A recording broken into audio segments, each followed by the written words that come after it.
बिस्मिल्लाहिर्रहमानिर्रहीम। Respected all, अस्सलामु अलैकुम वरहमतुल्लाहि वबरकातुहू।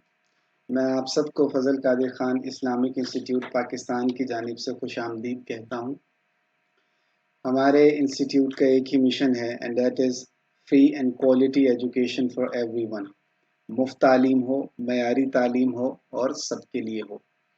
इस गोल को अचीव करने के लिए हमारे इंस्टीट्यूट ने एक फ्री ऑनलाइन कोर्स ऑफ़र किया है और इस कोर्स का टाइटल है make your place in top 3% searches of web using Google and Google scholar.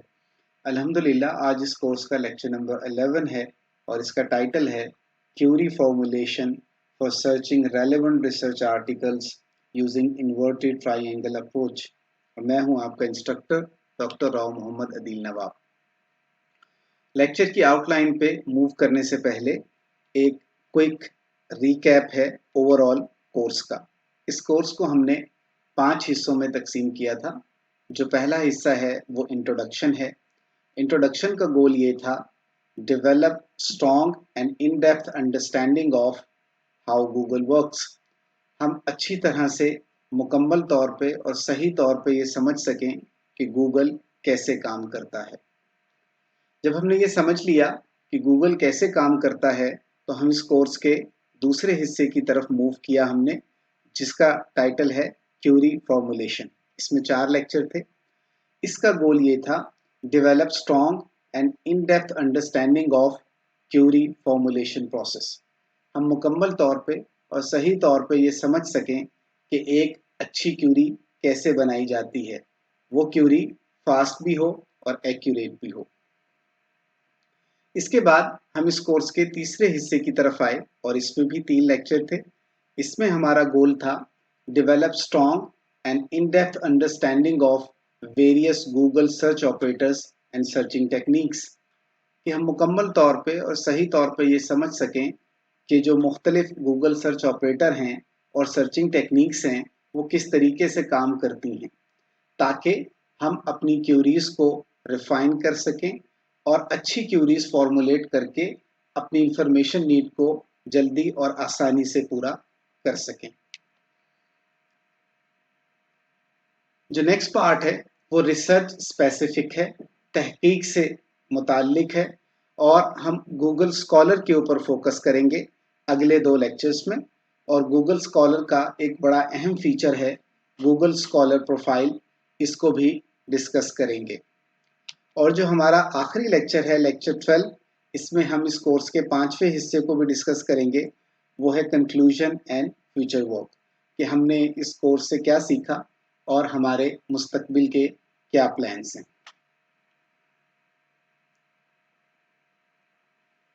Now let's move to the lecture outline. हम इस कोर्स के चौथे हिस्से पर हैं, part number 4। So we will have the quick recap of the previous lecture, then I will discuss query formulation using inverted triangle approach. यहाँ हमने एक नई अप्रोच इंट्रोड्यूस की है, इन्वर्टेड ट्राइंगल अप्रोच, कि इसको यूज़ करते हुए हम रिसर्च टॉपिक से रिलेटेड क्यूरी फॉर्मुलेशन कैसे कर सकते हैं। Then I will present efficiently searching relevant research articles using Google Scholar.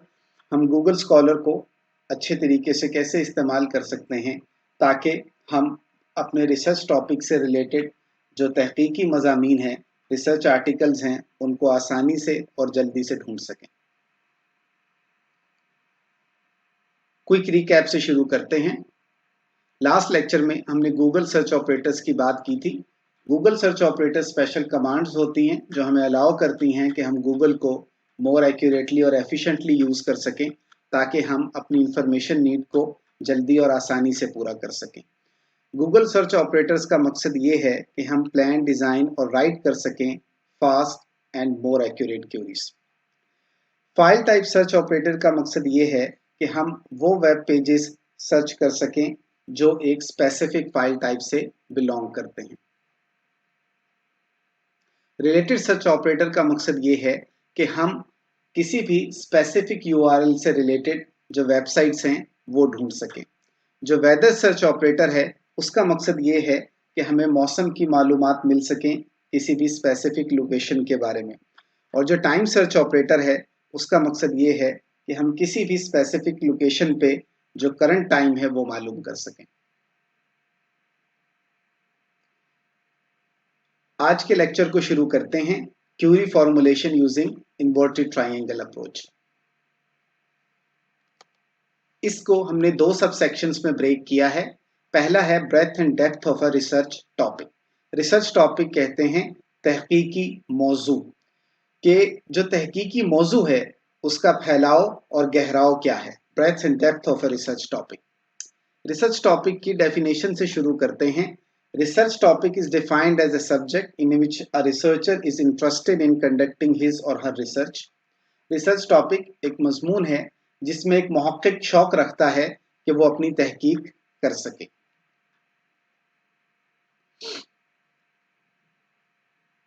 Research problem, तहकीकी मसला। रिसर्च टॉपिक तहकीकी मौजू है और रिसर्च प्रॉब्लम तहकीकी मसला है। दोनों की डेफिनेशन में फर्क देखिएगा। Research problem is a statement, ये एक स्टेटमेंट होती है about an area of concern, कि कोई ऐसी चीज है जिसके बारे में हमें तशवीश है। whose solution is likely to solve a real world problem to improve the quality of human life। अगर हम उस मसले को हल कर लें तो हमारे जो रियल वर्ल्ड प्रॉब्लम है वो हल होगा, और उस रियल वर्ल्ड प्रॉब्लम के हल होने से हम उम्मीद करते हैं कि जो इंसानी ज़िंदगी की क्वालिटी है वो बेहतर होगी। और तहकीक का यही मकसद है कि जो इंसानी ज़िंदगी के मसाइल हैं उनके अच्छे हल, उनके अच्छे सोल्यूशन प्रेजेंट किए जाएं ताकि इंसानी जो ज़िंदगी है उसकी क्वालिटी बेहतर हो सके। यहाँ पे बड़ा इंपॉर्टेंट नोट है, और ये इस लेक्चर में चीज़ रिपीट होगी कि एक रिसर्च टॉपिक में, एक तहकीकी मौजू में बहुत सारे रिसर्च प्रॉब्लम्स हो सकते हैं, बहुत सारे तहकीकी मसाइल हो सकते हैं। I repeat, there can be several research problems in a single research topic. एक तहकीकी मौजू में बहुत सारे तहकीकी मसाइल हो सकते हैं। इस पॉइंट को आपने जहन में रखना है इंशाल्लाह। अभी हम आगे इसको डिस्कस करते हैं। यहाँ एक सवाल है आपसे कि अगर आप एक सक्सेसफुल रिसर्च प्रोजेक्ट एग्जीक्यूट करना चाहते हैं, कामयाब रिसर्च प्रोजेक्ट करना चाहते हैं, तो उसके लिए अच्छा स्टार्टिंग पॉइंट क्या है? जी, ये आपसे सवाल है। लोग एमफिल कर रहे हैं, पीएचडी कर रहे हैं, तो कैसे पता चले कि भाई ये इंशाल्लाह ये जो रिसर्च प्रोजेक्ट है ये सक्सेसफुली टाइम पे एग्जीक्यूट हो जाए? इसका आंसर है a well defined research problem. अगर आपने अपना तहकीकी मसला अच्छी तरह से डिफाइन कर लिया है तो ये एक अच्छा स्टार्टिंग पॉइंट है एक रिसर्च प्रोजेक्ट को कामयाबी के साथ वक्त पे मुकम्मल करने के लिए। ये बहुत ज़्यादा इंपॉर्टेंट स्लाइड है।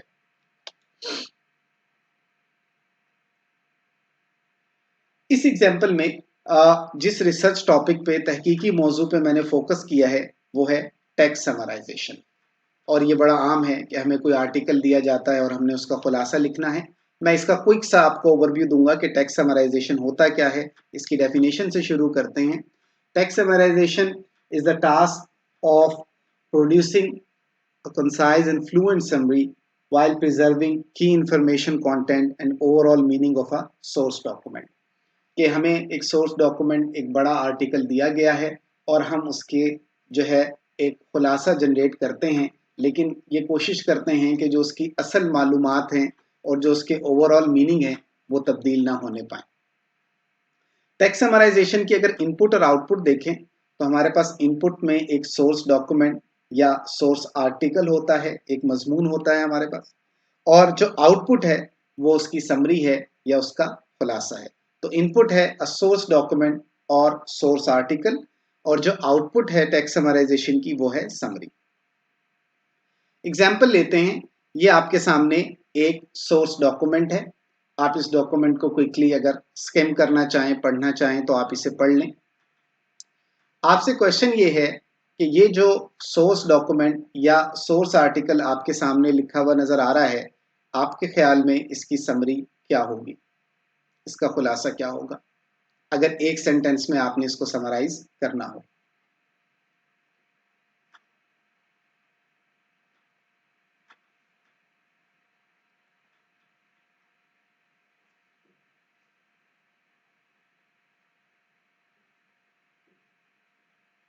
जो समरी है वो है eat healthy diet to stay healthy. तो आप गौर से देखें, इनपुट में सोर्स डॉक्यूमेंट है, आउटपुट में समरी है, और यहाँ एक पॉइंट नोट कीजिएगा कि जो इनपुट की लैंग्वेज है वो इंग्लिश है और जो आउटपुट है यानी समरी उसकी लैंग्वेज भी इंग्लिश है। यहाँ पे ये पॉइंट इंपॉर्टेंट है कि जो आपका सोर्स डॉक्यूमेंट या आर्टिकल है वो इंग्लिश में है और जो समरी है वो भी इंग्लिश में है। अगर हमारे सोर्स डॉक्यूमेंट और समरी एक ही लैंग्वेज में हो, एक ही जुबान में हो, तो हम इसको मोनोलिंगुअल टेक्स्ट समराइजेशन कहते हैं। इसको आप काइंडली याद रखिएगा, ये आगे यूज होगा। मोनोलिंगुअल टेक्स्ट समराइजेशन में सोर्स डॉक्यूमेंट और समरी एक ही लैंग्वेज में होंगे, एक ही जुबान में होंगे, जैसे यहाँ इंग्लिश में। दूसरी एग्जाम्पल देखते हैं। इनपुट वही है, सोर्स डॉक्यूमेंट वही है, लेकिन जो आउटपुट है वो देखिएगा, आउटपुट है सेहतमंद रहने के लिए सेहत बख्श ग़िज़ा खाएं। अगर आप देखें कि जो मेरा सोर्स डॉक्यूमेंट है वो इंग्लिश लैंग्वेज में है और जो मैंने उसकी समरी लिखी है वो उर्दू लैंग्वेज में लिखी है। यहाँ पे एक इंपॉर्टेंट नोट है कि जो आपका सोर्स डॉक्यूमेंट है वो इंग्लिश में है और जो आपकी समरी है वो उर्दू लैंग्वेज में है। अगर आपके सोर्स डॉक्यूमेंट और जो समरी है उनकी लैंग्वेज मुख्तलिफ है तो इसको हम क्रॉस लिंगुअल टेक्स्ट समराइजेशन कहते हैं।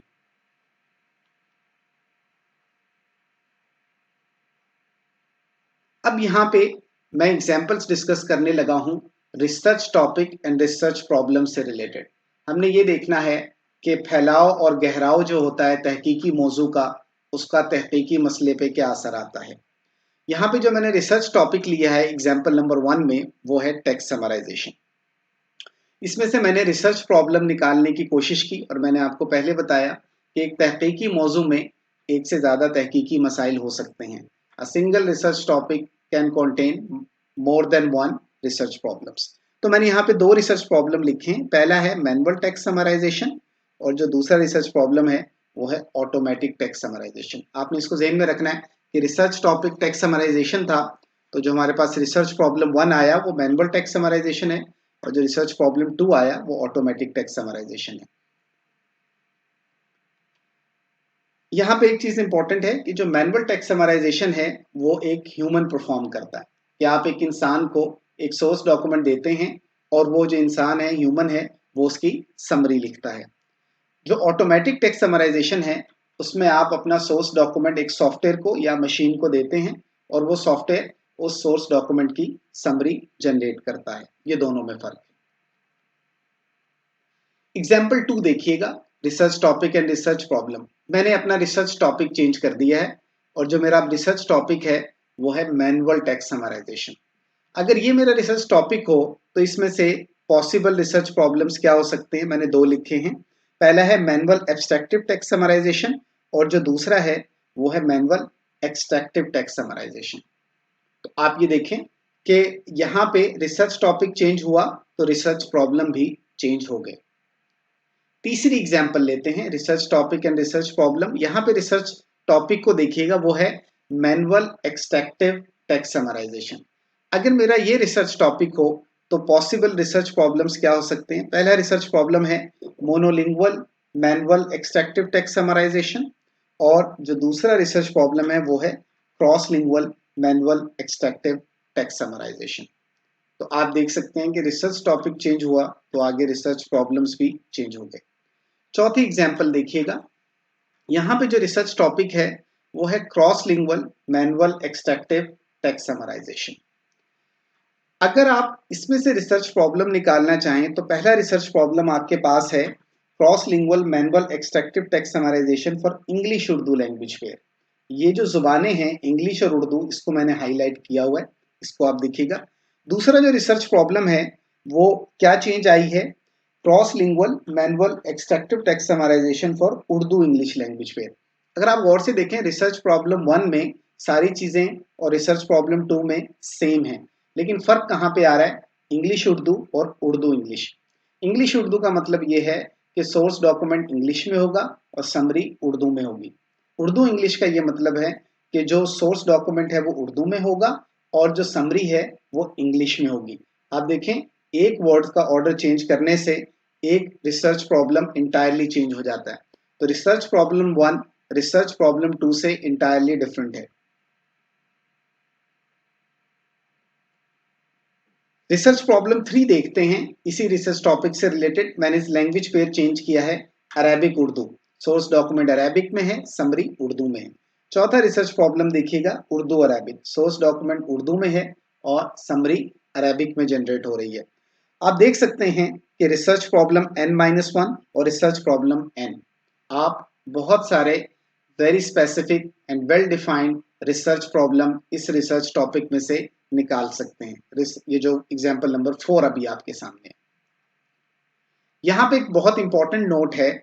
अगर आप देखें कि हमने जो रिसर्च प्रॉब्लम्स हैं वो चंद आपको लैंग्वेज पेयर्स के लिए दिखाए हैं, English Urdu, Urdu English, Arabic Urdu, Urdu Arabic.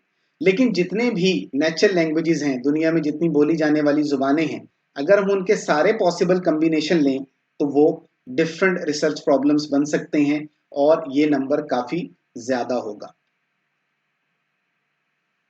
अगर हम इस एग्जाम्पल 1, एग्जाम्पल 2, एग्जाम्पल 3 और एग्जाम्पल 4 को एनालाइज करें तो आप ये देखें कि जैसे जैसे हम एग्जाम्पल 1 से एग्जाम्पल 4 की तरफ मूव करते हैं तो जो हमारा तहकीकी मौजू है, जो हमारा रिसर्च टॉपिक है, वो वेरी जेनेरिक से जेनेरिक हो रहा है, जेनेरिक से स्पेसिफिक हो रहा है और स्पेसिफिक से वेरी स्पेसिफिक हो रहा है। तो एग्जाम्पल 1 में वेरी जेनेरिक था हमारा रिसर्च टॉपिक, एग्जाम्पल 2 में जेनेरिक हुआ, एग्जाम्पल 3 में स्पेसिफिक हुआ और एग्जाम्पल 4 में वेरी स्पेसिफिक हो गया। अगर हम एनालिसिस की बात करें कि जो स्ट्रॉन्ग और इन डेप्थ अंडरस्टैंडिंग है रिसर्च टॉपिक की, तहकीकी मौजू की, वो हमें हेल्प करती है कि हम अपने रिसर्च टॉपिक की ब्रेथ एंड डेप्थ, फैलाव और गहराव को अच्छी तरह से समझ सकें। आप देखें कि हमने रिसर्च टॉपिक की जब तक इन डेप्थ और स्ट्रॉन्ग अंडरस्टैंडिंग नहीं होगी तो हम उसे मुकम्मल तौर पे और सही तौर पे नहीं समझ सकते। अगर हम मेन फाइंडिंग्स की बात करें, अगर मैंने भी बात की थी कि एक कामयाब रिसर्च प्रोजेक्ट के लिए जो अच्छा स्टार्टिंग पॉइंट है वो है a well defined research problem. अगर हम चाहते हैं कि हमारा रिसर्च प्रॉब्लम वेल डिफाइंड हो तो हमारा रिसर्च टॉपिक बहुत ज्यादा स्पेसिफिक होना चाहिए। कंक्लूड करते हैं, अगर आप चाहते हैं कि you have a very specific and well defined research problem तो ये बहुत ज़रूरी है कि आपको अपने रिसर्च टॉपिक की स्ट्रॉन्ग और इन डेप्थ अंडरस्टैंडिंग हो। बहुत सारे एमफिल के और हमारे पीएचडी के स्टूडेंट हैं, वो अच्छा तहकीकी मसला, रिसर्च प्रॉब्लम इसलिए नहीं ढूंढ पाते कि जो रिसर्च टॉपिक है, तहकीकी मौजू है, उसके मुतालिक उनकी जो नॉलेज होती है वो ना स्ट्रॉन्ग होती है और ना इन डेप्थ होती है। यहाँ पे एक टिप है कि अगर हम ये चाहते हैं कि हमारे जो डिफरेंट रिसर्च टॉपिक्स हैं उनके बारे में हमें स्ट्रॉन्ग और इन डेप्थ अंडरस्टैंडिंग हो जाए, जैसे मैंने यहाँ पे 3 रिसर्च टॉपिक लिखे हैं। पहला टेक्स्ट समराइजेशन, दूसरा रिसर्च टॉपिक है मैनुअल टेक्स्ट समराइजेशन और तीसरा रिसर्च टॉपिक है ऑटोमेटिक टेक्स्ट समराइजेशन। अगर हम इनके बारे में स्ट्रॉन्ग और इन डेप्थ अंडरस्टैंडिंग यानी strong and in depth understanding चाहते हैं तो एक अच्छा स्टार्टिंग पॉइंट क्या है? तो इस क्वेश्चन का क्या आंसर होगा?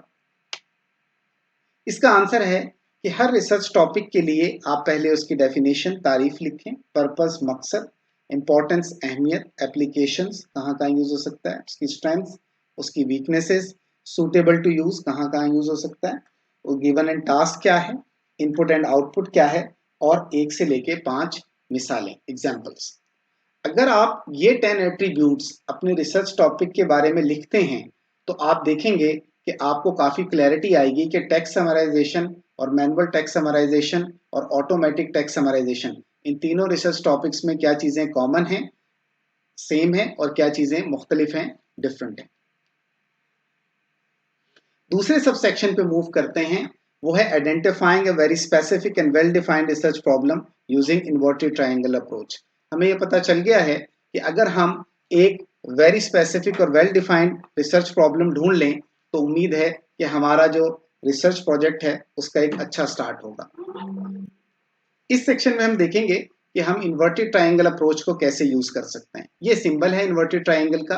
अगर आप देखें इन्वर्टेड ट्रायंगल के सिंबल को तो ये आपको बेसिकली ये बता रहा है कि आप ब्रेथ से डेप्थ की तरफ कैसे जाते हैं, फैलाव से गहराव की तरफ आप कैसे मूव करते हैं। अगर आप इस डायग्राम को देखें, ये देखें, ये फैलाव है और ये आहिस्ता आहिस्ता नैरो डाउन होते हुए एक पॉइंट पे आके रुकती है। ये हम देखेंगे कि ब्रेथ से डेप्थ की तरफ हम कैसे मूव कर सकते हैं। अगर हम इसकी डेफिनेशन देखें तो इन्वर्टेड ट्राइंगल अप्रोच बेसिकली एक स्टेप बाय स्टेप प्रोसेस है और ये आपके रिसर्च टॉपिक को नैरो डाउन करता जाता है। जैसे कि आप इस डायग्राम में देख सकते हैं कि ये नैरो डाउन होता चला जाएगा। स्टार्ट में ये बहुत ज़्यादा ब्रेथ इसकी ज़्यादा है और फिर कम होती चली जाएगी, नैरो डाउन होता चला जाएगा। और इसको हम नैरो डाउन करते हुए बहुत ज़्यादा फाइन ग्रेड लेवल पे ले आएंगे। यहाँ पे ये जो इसकी टिप है यहाँ पे ले आएंगे और इसके बाद क्या होगा कि इंशाल्लाह we will be able to identify a very specific and well defined research problem. Purpose क्या है इन्वर्टेड ट्राइंगल अप्रोच का? इसका पर्पस ये है कि हम आइडेंटिफाई कर सकें एक स्पेसिफिक और वेल डिफाइंड रिसर्च प्रॉब्लम, ताकि हम अपने रिसर्च प्रोजेक्ट को कामयाबी के साथ टाइम के ऊपर मुकम्मल कर सकें। इन्वर्टेड ट्राइंगल अप्रोच में गिवन और टास्क क्या है? जो गिवन है, आपको एक रिसर्च टॉपिक है और जो आपका टास्क है वो ये है कि आपने इन्वर्टेड ट्राइंगल अप्रोच को यूज करना है और आइडेंटिफाई करना है एक बहुत ही स्पेसिफिक और well defined research problem from the given research topic. अगर हम इनपुट और आउटपुट की बात करें इन्वर्टेड ट्राइंगल अप्रोच की, तो जो इनपुट है अ रिसर्च टॉपिक और जो आउटपुट है वो है अ रिसर्च प्रॉब्लम। तो अब आप इंशाल्लाह नेक्स्ट एग्जांपल में देखेंगे कि हम एक रिसर्च टॉपिक में से एक very specific and well defined research problem कैसे एक्सट्रैक्ट करते हैं। एग्जांपल देखते हैं, identifying a very specific and well defined research problem using inverted triangle approach. ये हमारे पास रियल वर्ल्ड सिनेरियो है।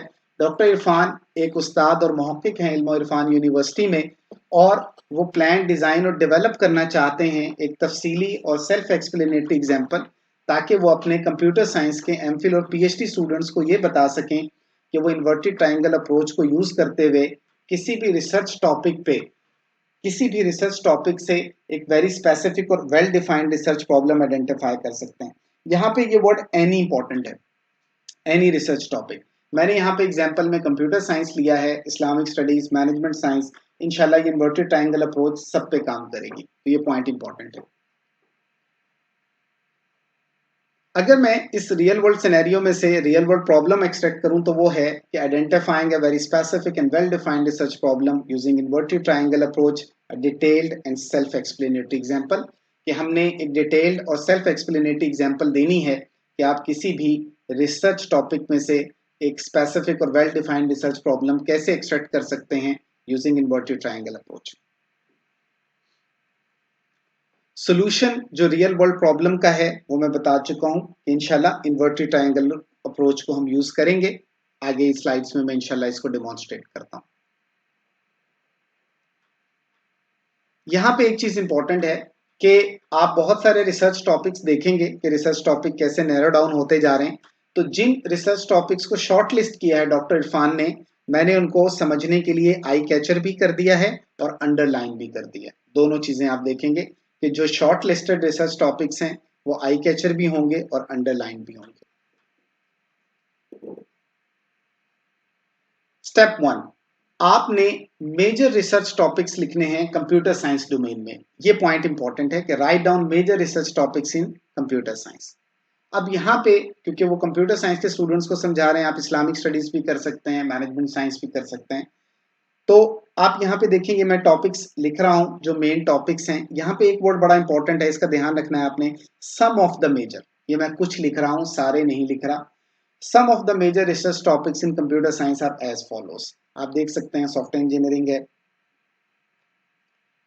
साइबर सिक्योरिटी है, बायो इन्फॉर्मेटिक्स है, डेटा साइंस है, वायरलेस नेटवर्क्स है, आर्टिफिशियल इंटेलिजेंस है एंड मैनी मोर, और भी बहुत सारे हैं। इसमें नोट कीजिएगा जो आर्टिफिशियल इंटेलिजेंस है इसको मैंने आई कैचर भी कर दिया है और इसको अंडरलाइन भी कर दिया है। इसका मतलब जो डॉक्टर इरफान है वो आर्टिफिशियल इंटेलिजेंस में रिसर्च करना चाहते हैं, जो कि कंप्यूटर साइंस का एक मेजर रिसर्च एरिया है। नेक्स्ट स्टेप की तरफ मूव करते हैं। हमने शॉर्टलिस्ट किया आर्टिफिशियल इंटेलिजेंस को। अब यहां देखिएगा मैं ये लिखने लगा हूं some of the major research topics in artificial intelligence. कि जो आर्टिफिशियल इंटेलिजेंस है इसमें मेन तहकीकी मौजू कौन कौन से हैं। तो ये देखेंगे आपके सामने स्क्रीन पे डिस्प्ले हो रहे हैं। Machine learning, deep learning, robotics. इसमें मैंने जिसको अंडरलाइन किया हुआ है अगर आप देखें तो वो है, और यहाँ पे internet of things and many मोर। तो मैं अगेन कह रहा हूँ कि मैंने कुछ लिखे हैं, जिसको मैंने अंडरलाइन किया है और आई कैचर किया है वो है नेचुरल लैंग्वेज प्रोसेसिंग। इसका मतलब आर्टिफिशियल इंटेलिजेंस में एक रिसर्च टॉपिक है नेचुरल लैंग्वेज प्रोसेसिंग, उसके ऊपर काम करना चाह रहे हैं। अगले स्टेप की तरफ मूव करते हैं, step number 3। Again some of the major research topics in natural language processing, machine translation है, ह्यूमन कंप्यूटर, टेक्स्ट समराइजेशन भी नेचुरल लैंग्वेज प्रोसेसिंग में ही आता है। तो ये डिफरेंट टॉपिक्स आपके सामने आ रहे हैं, आप देख सकते हैं। और यहाँ पे मैंने एंड मैनी मोर लिख दिया, और भी बहुत सारे हैं। आप देखें मैंने टेक्स्ट समराइजेशन को अंडरलाइन और आई कैचर किया है। इसका मतलब नेचुरल लैंग्वेज प्रोसेसिंग में हम टेक्स्ट समराइजेशन पे काम करना चाहते हैं। हमारे पास और भी बहुत सारे ऑप्शंस हैं, और जैसे ही हम ऑप्शन को चेंज करेंगे तो हमारे रिसर्च की जो डायरेक्शन है, हमारी तहकीक की सिम इंटायरली चेंज हो जाएगी। मसलन मैं प्लेजरिज्म डिटेक्शन को सेलेक्ट कर लूँ तो अब जो मेरा तहकीकी मसला होगा, तहकीकी मौजू होगा, वो तब्दील होते चले जाएंगे। यहाँ पे देखिएगा मैंने टू मेजर का वर्ड यूज किया है, मैंने यहाँ पे सम ऑफ द मेजर नहीं लिखा। अगर आप गौर से इसको देखें, टू मेजर यानी दो मेजर जो रिसर्च टॉपिक्स हैं टेक्स्ट समराइजेशन में, उनमें एक मैनुअल टेक्स्ट समराइजेशन है और एक ऑटोमेटिक टेक्स्ट समराइजेशन। हमने ऑटोमेटिक टेक्स्ट समराइजेशन को सेलेक्ट किया। अगर हम ऑटोमेटिक टेक्स्ट समराइजेशन में देखें तो अब यहाँ पे देखें मैंने सम का वर्ड यूज किया। मैंने कुछ टॉपिक्स लिख दिए हैं, बाकी भी हो सकते हैं। उसमें पहला है ऑटोमेटिक एब्स्ट्रैक्टिव टेक्स्ट समराइजेशन। उसकी आगे दो टाइप्स हैं, single document automatic abstractive text summarization और multi document automatic abstractive text summarisation. Step 5 continued है। जो ऑटोमेटिक टेक्स्ट समराइजेशन है उसकी एक और टाइप है ऑटोमेटिक एक्सट्रैक्टिव टेक्स्ट समराइजेशन। और एक्सट्रैक्टिव की आगे जो टाइप्स हैं उसमें single document automatic extractive text summarization है और multi document automatic extractive text summarization है, एंड मैनी मोर। और भी बहुत सारी टाइप्स हैं, वो मैंने नहीं लिखी, लेकिन हमने जिसको सेलेक्ट किया है वो है single document automatic extractive text summarization. अगर हम इस रिसर्च टॉपिक को देखें, single document automatic extractive text summarization, तो इसमें हमारे पास दो रिसर्च टॉपिक हैं। एक मोनोलिंगुअल है, single document automatic extractive text summarization, और दूसरा क्रॉस लिंगुअल है। आप देखिए मैंने जिसको सेलेक्ट किया है वो क्रॉस लिंगुअल है। अगर हम क्रॉस लिंगुअल को देखें और उसमें देखें कि कौन कौन से पॉसिबल रिसर्च टॉपिक्स हो सकते हैं, तो आपके सामने है कि cross lingual single document automatic extractive text summarization for English Urdu language pair. इसी तरह से cross lingual single document extractive text summarization for Urdu English language pair भी हो सकता है। लेकिन यहाँ पे देखिएगा कि मैंने जिसको आई कैचर और अंडरलाइन किया है वो इंग्लिश उर्दू लैंग्वेज पेयर है। इसी स्टेप में, स्टेप नंबर 7 में हमारे पास और रिसर्च प्रॉब्लम्स भी हो सकते हैं, जिसमें अरेबिक पर्शियन लैंग्वेज पेयर है, पर्शियन अरेबिक है, और भी बहुत सारे आपके पास रिसर्च प्रॉब्लम्स हो सकते हैं। स्टेप नंबर 8 की तरफ मूव करते हैं। स्टेप नंबर 8 में हमने देखा कि जो हमारा रिसर्च टॉपिक है वो काफी स्पेसिफिक हो गया है। अब हम पहुंच चुके हैं cross lingual single document automatic extractive text summarization for English Urdu language pair. अब यहाँ पे ये वर्ड इंपॉर्टेंट है, टू मेन। यहाँ पे दो मेन रिसर्च टॉपिक हैं इसमें, वो कौन कौन से हैं? पहला है develop a new data set और कॉर्पस, कि ये जो हमारे पास रिसर्च टॉपिक है इसमें हम एक नया डेटा सेट बनाएं, या जिसे हम एनएलपी में नेचुरल लैंग्वेज प्रोसेसिंग में कॉर्पस भी कहते हैं, वो बनाएं। दूसरा जो हमारा फोकस हो सकता है वो ये है कि हम कोई नई टेक्निक बनाएं, डेवलप न्यू टेक्निक। तो आप देखिए मैंने जिसको शॉर्ट लिस्ट किया है कि मैं नई टेक्निक बनाऊंगा। अगर हम स्टेप 9 पे मूव करें तो हमने ये देखना है कि मेन टेक्निक्स कौन कौन सी हो सकती हैं। तो हमने देखा कि हमारे पास दो ब्रॉड कैटेगरीज हैं टेक्निक्स की, दो बड़ी कैटेगरीज हैं टेक्निक्स की। पहली रूल बेस्ड टेक्निक्स हैं और दूसरी मशीन लर्निंग टेक्निक्स हैं। हमने सेलेक्ट किया मशीन लर्निंग टेक्निक्स को। अगले स्टेप में हमने देखा कि जो types of machine learning techniques हैं उनकी तीन मेन कैटेगरीज हैं, और वो कौन कौन सी हैं? Classical machine learning techniques, deep learning techniques और ट्रांसफर लर्निंग टेक्निक्स। तो मैंने यहां पे जिसको सेलेक्ट किया है वो है deep learning techniques. Step number 11, हमने ये देखना है कि जो डीप लर्निंग टेक्निक्स हमने सेलेक्ट की हैं इसकी मेन टाइप्स कौन कौन सी हैं। तो अगर देखें, मैंने लिखा है some of the main types of deep learning techniques, वो ये हैं। RNN based deep learning technique, इसमें आगे 4 फर्दर सब टेक्निक है। RNN, bi RNN, RNN with attention और बाय आरएनएन विद अटेंशन। जो दूसरी मेन टाइप है डीप लर्निंग में वो है LSTM based deep learning techniques, जिसमें फर्दर सब टेक्निक्स हैं LSTM, bi LSTM, LSTM with attention, bi LSTM with attention. GRU based deep learning techniques में GRU है, बाय जीआरयू है, जीआरयू विद अटेंशन है और बाय जीआरयू विद अटेंशन है। अगर आप देखें, मैंने शॉर्ट लिस्ट किया है GRU based deep learning techniques, उसमें 4 सब टेक्निक्स थी, जिनमें से मैंने जिसको शॉर्ट लिस्ट किया वो है जीआरयू विद अटेंशन। यहां पे ये पॉइंट इंपॉर्टेंट है, एंड मैनी मोर मैंने यहां पे लिखा है। यहां पे एक पॉइंट नोट कीजिएगा, एंड मैनी मोर। इसका मतलब और भी डीप लर्निंग की टेक्निक्स हैं जो मैंने यहां पे प्रेजेंट नहीं की। यहां पे स्टेप 12 है। अब इस स्टेप को गौर से देखिएगा। अब मैंने एक वर्ड यूज किया है, राइट डाउन रिसर्च प्रॉब्लम। उससे पहले जो मैं टर्म यूज करता रहा हूं वो है रिसर्च टॉपिक। तो मुझे 12 स्टेप्स लगे अपने रिसर्च प्रॉब्लम तक पहुंचने के लिए, to have a very specific and well-defined research problem. वो क्या है? Cross-lingual single document automatic extractive text summarization for English Urdu language pair using GRU with attention technique. तो मैंने पहले अर्ज की थी कि रिसर्च प्रॉब्लम एक स्टेटमेंट होती है। ये देख सकते हैं कि ये स्टेटमेंट आपके सामने है। यहाँ पे मैंने समराइज किया है उन स्टेप्स को जो डॉक्टर इरफान ने एग्जीक्यूट किए थे using the inverted triangle approach to identify very specific and well defined research problem. Step 1 में हम कंप्यूटर साइंस पे थे और उससे हमने नैरो डाउन किया, तो हम स्टेप 2 में आर्टिफिशियल इंटेलिजेंस पे आए। नेक्स्ट स्टेप में आर्टिफिशियल इंटेलिजेंस का एक एरिया है natural language processing.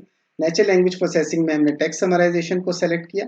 Text summarization में हमने ऑटोमेटिक टेक्स्ट समराइजेशन को सेलेक्ट किया। ऑटोमेटिक में हमने single document automatic extractive text summarization को सेलेक्ट किया। उसके बाद हमने नेक्स्ट स्टेप में क्रॉस लिंगुअल सेटिंग्स को सेलेक्ट किया और स्टेप नंबर 8 में हमने cross lingual single document automatic extractive text summarization for English Urdu language pair, यानी हमने इंग्लिश उर्दू जो लैंग्वेज पेयर है उसके ऊपर फोकस किया। जो स्टेप नंबर 9 है उसमें हमने ये डिसाइड किया कि इस प्रॉब्लम के लिए हमें नई टेक्निक्स बनानी चाहिए। जो हमारा स्टेप नंबर 10 है उसमें हमने देखा कि जो मशीन लर्निंग की हमारे पास टेक्निक्स हैं हमने उनके ऊपर फोकस करना है, और मशीन लर्निंग की टेक्निक्स में हमने डीप लर्निंग टेक्निक्स पे फोकस करना है। और फाइनली जो हमारा आखिरी स्टेप था उसमें हमने डिसाइड किया कि जो टेक्निक जिस पे हमने फोकस करना है वो है जीआरयू विद अटेंशन टेक्निक। यहाँ एक चीज बड़ी इंपॉर्टेंट है, अगर आप रिसर्चर हैं, कि जब भी आप कोई रिसर्च प्रॉब्लम बताएं तो साथ अपना प्रपोज्ड रिसर्च वर्क भी बताएं। यानी इस रिसर्च प्रॉब्लम को सॉल्व करने के लिए आप कौन सा तहकीकी काम करेंगे, what will be your proposed research work. तो ये हमारे पास रिसर्च प्रॉब्लम है, और जो कंट्रीब्यूशन या जो आपका प्रपोज रिसर्च वर्क है जो उसको आपने सॉल्व करना है।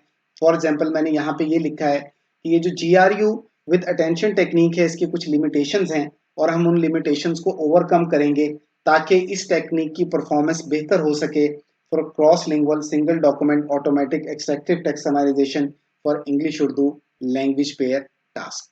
रिसर्च में एक पॉइंट अहम है कि जो आपका मौजूदा काम है, जो एग्जिस्टिंग तहकीक है, आपने उसकी लिमिटेशंस को ओवरकम करके उसके अंदर बेहतरी लेकर आनी है। ये आपकी कंट्रीब्यूशन कहलाती है।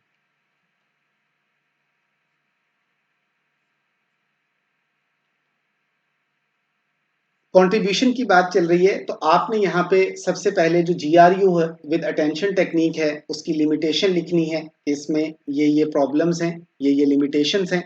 उसके बाद आपने अपना सोल्यूशन लिखना है कि आप ये जो है तहकीकी काम करेंगे, this will be your propose research work, ताकि जो एग्जिस्टिंग टेक्निक है जीआरयू विद अटेंशन आप उसकी लिमिटेशंस को ओवरकम करके उसकी परफॉर्मेंस को बेहतर कर सकें।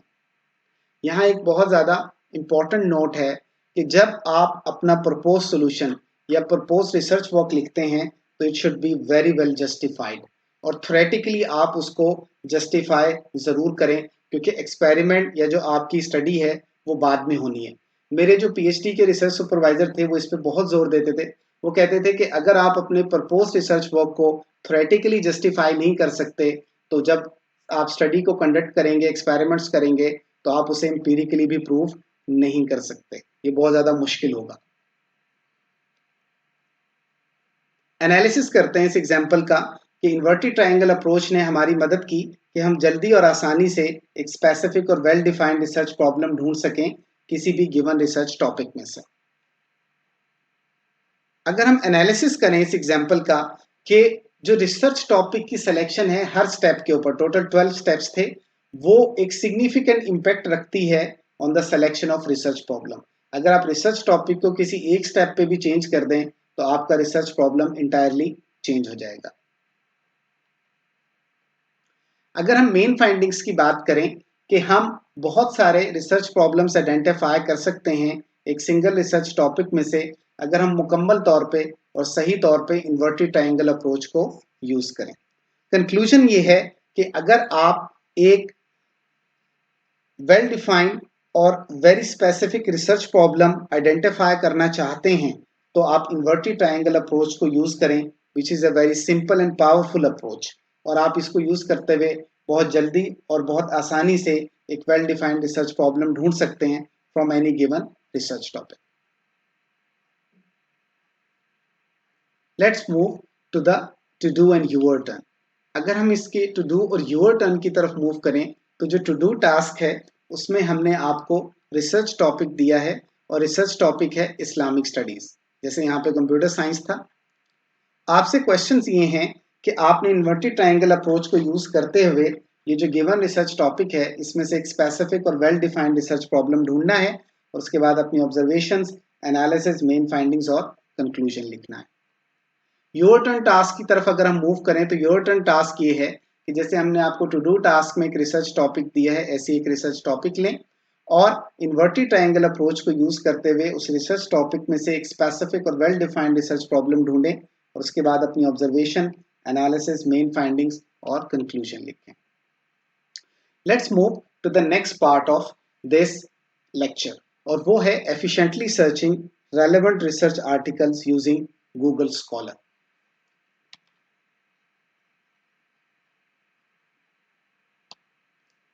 First query to Google Scholar, हमारी पहली क्यूरी गूगल स्कॉलर को। गूगल स्कॉलर की डेफिनेशन से शुरू करते हैं कि गूगल स्कॉलर एक सर्च इंजन है जो कि गूगल कंपनी ने प्रोवाइड किया है ताकि हम आसानी और जल्दी से स्कॉलरली आर्टिकल्स, इल्मी मज़ामीन जो कि बुक्स हो सकती हैं, थीसिस हो सकते हैं, रिसर्च आर्टिकल्स हो सकते हैं, कोर्ट रिपोर्ट्स हो सकती हैं, on a wide range of research topics search कर सकें और अपनी इंफॉर्मेशन नीड को फुलफिल कर सकें। गूगल स्कॉलर का मकसद ये है कि हम जल्दी और आसानी से अपनी इंफॉर्मेशन नीड को फुलफिल कर लें which is related to a research problem. यहाँ ये चीज इंपॉर्टेंट है कि जो हमारा रिसर्च प्रॉब्लम है हमारी इंफॉर्मेशन नीड भी उससे रिलेटेड होगी। गूगल स्कॉलर अगर हम गिवन एंड टास्क की बात करें तो जो गिवन हमें होता है वो एक क्यूरी है, an index collection of scholarly articles. मैंने यहाँ पहले भी बताया था कि गूगल वेब को सर्च नहीं करता, वेब इंडेक्स को सर्च करता है। इसी तरह जो गूगल स्कॉलर है उसने जो स्कॉलरली आर्टिकल्स हैं, जो इल्मी मजामीन हैं, उनको इंडेक्स किया हुआ है। उसको मैं कह रहा हूँ an index collection of scholarly articles. और आपके पास एक रिट्रीवल मॉडल होता है। अब टास्क क्या है कि आपने रिट्रीवल मॉडल को यूज करना है और क्यूरी को मैच करना है स्कॉलरली आर्टिकल से ताकि आप एक rank list of scholarly articles retrieve कर सकें which are most relevant to the given query, ताकि आपकी इंफॉर्मेशन नीड फुलफिल हो सके related to a research problem. अगर हम गूगल स्कॉलर की इनपुट एंड आउटपुट को बात करें तो इनपुट में हमारे पास है अ क्यूरी और अगर हम आउटपुट की बात करें तो आउटपुट में हमारे पास है rank list of scholarly articles. यहाँ ये देखिएगा कि जो गूगल है वो हमें rank list of web pages return करता है और जो गूगल स्कॉलर है वो हमें rank list of scholarly articles return करता है। मेन फीचर्स की अगर हम गूगल स्कॉलर की बात करें तो इसका पहला मेन फीचर ये है कि हम गूगल स्कॉलर को यूज करते हुए इल्मी मजामीन, स्कॉलरली आर्टिकल्स को सर्च कर सकते हैं बहुत सारे रिसर्च टॉपिक्स पर। हम गूगल स्कॉलर प्रोफाइल बना सकते हैं, इसको इंशाल्लाह मैं डिटेल में नेक्स्ट लेक्चर में डिस्कस करूंगा और आपसे आज एक ट्यूटोरियल भी शेयर करूंगा ताकि आप कल के लेक्चर से पहले अपनी गूगल स्कॉलर प्रोफाइल बना लें। आप ऑटोमेटिक ईमेल अलर्ट्स आपको मिल सकते हैं कि आपके रिसर्च एरिया में जो नए पेपर्स आ रहे हैं, जो नए स्कॉलरली आर्टिकल्स आ रहे हैं, उनके बारे में आपको मालूमात मिलती रहे। आप फॉलो कर सकते हैं अपने फील्ड के टॉप या रिलेटेड रिसर्चर्स को, मुहक्किकीन को। इसी तरह से ये जो लाइब्रेरी का कॉन्सेप्ट है गूगल स्कॉलर का, ये बड़ा अच्छा और पावरफुल कॉन्सेप्ट है कि आप अपने जो स्कॉलरली आर्टिकल्स हैं उनकी लाइब्रेरी को अच्छे तरीके से मैनेज कर सकते हैं। ये आज के लेक्चर में हम देखेंगे इंशाल्लाह। First query to Google Scholar, research topic है टेक्स्ट समराइजेशन और जो क्यूरी मैंने फॉर्मुलेट की है वो है टेक्स्ट समराइजेशन। जब ये क्यूरी मैंने गूगल स्कॉलर को दी तो जो गूगल स्कॉलर ने मुझे स्कॉलरली आर्टिकल्स रिटर्न किए वो थे 2,24,000।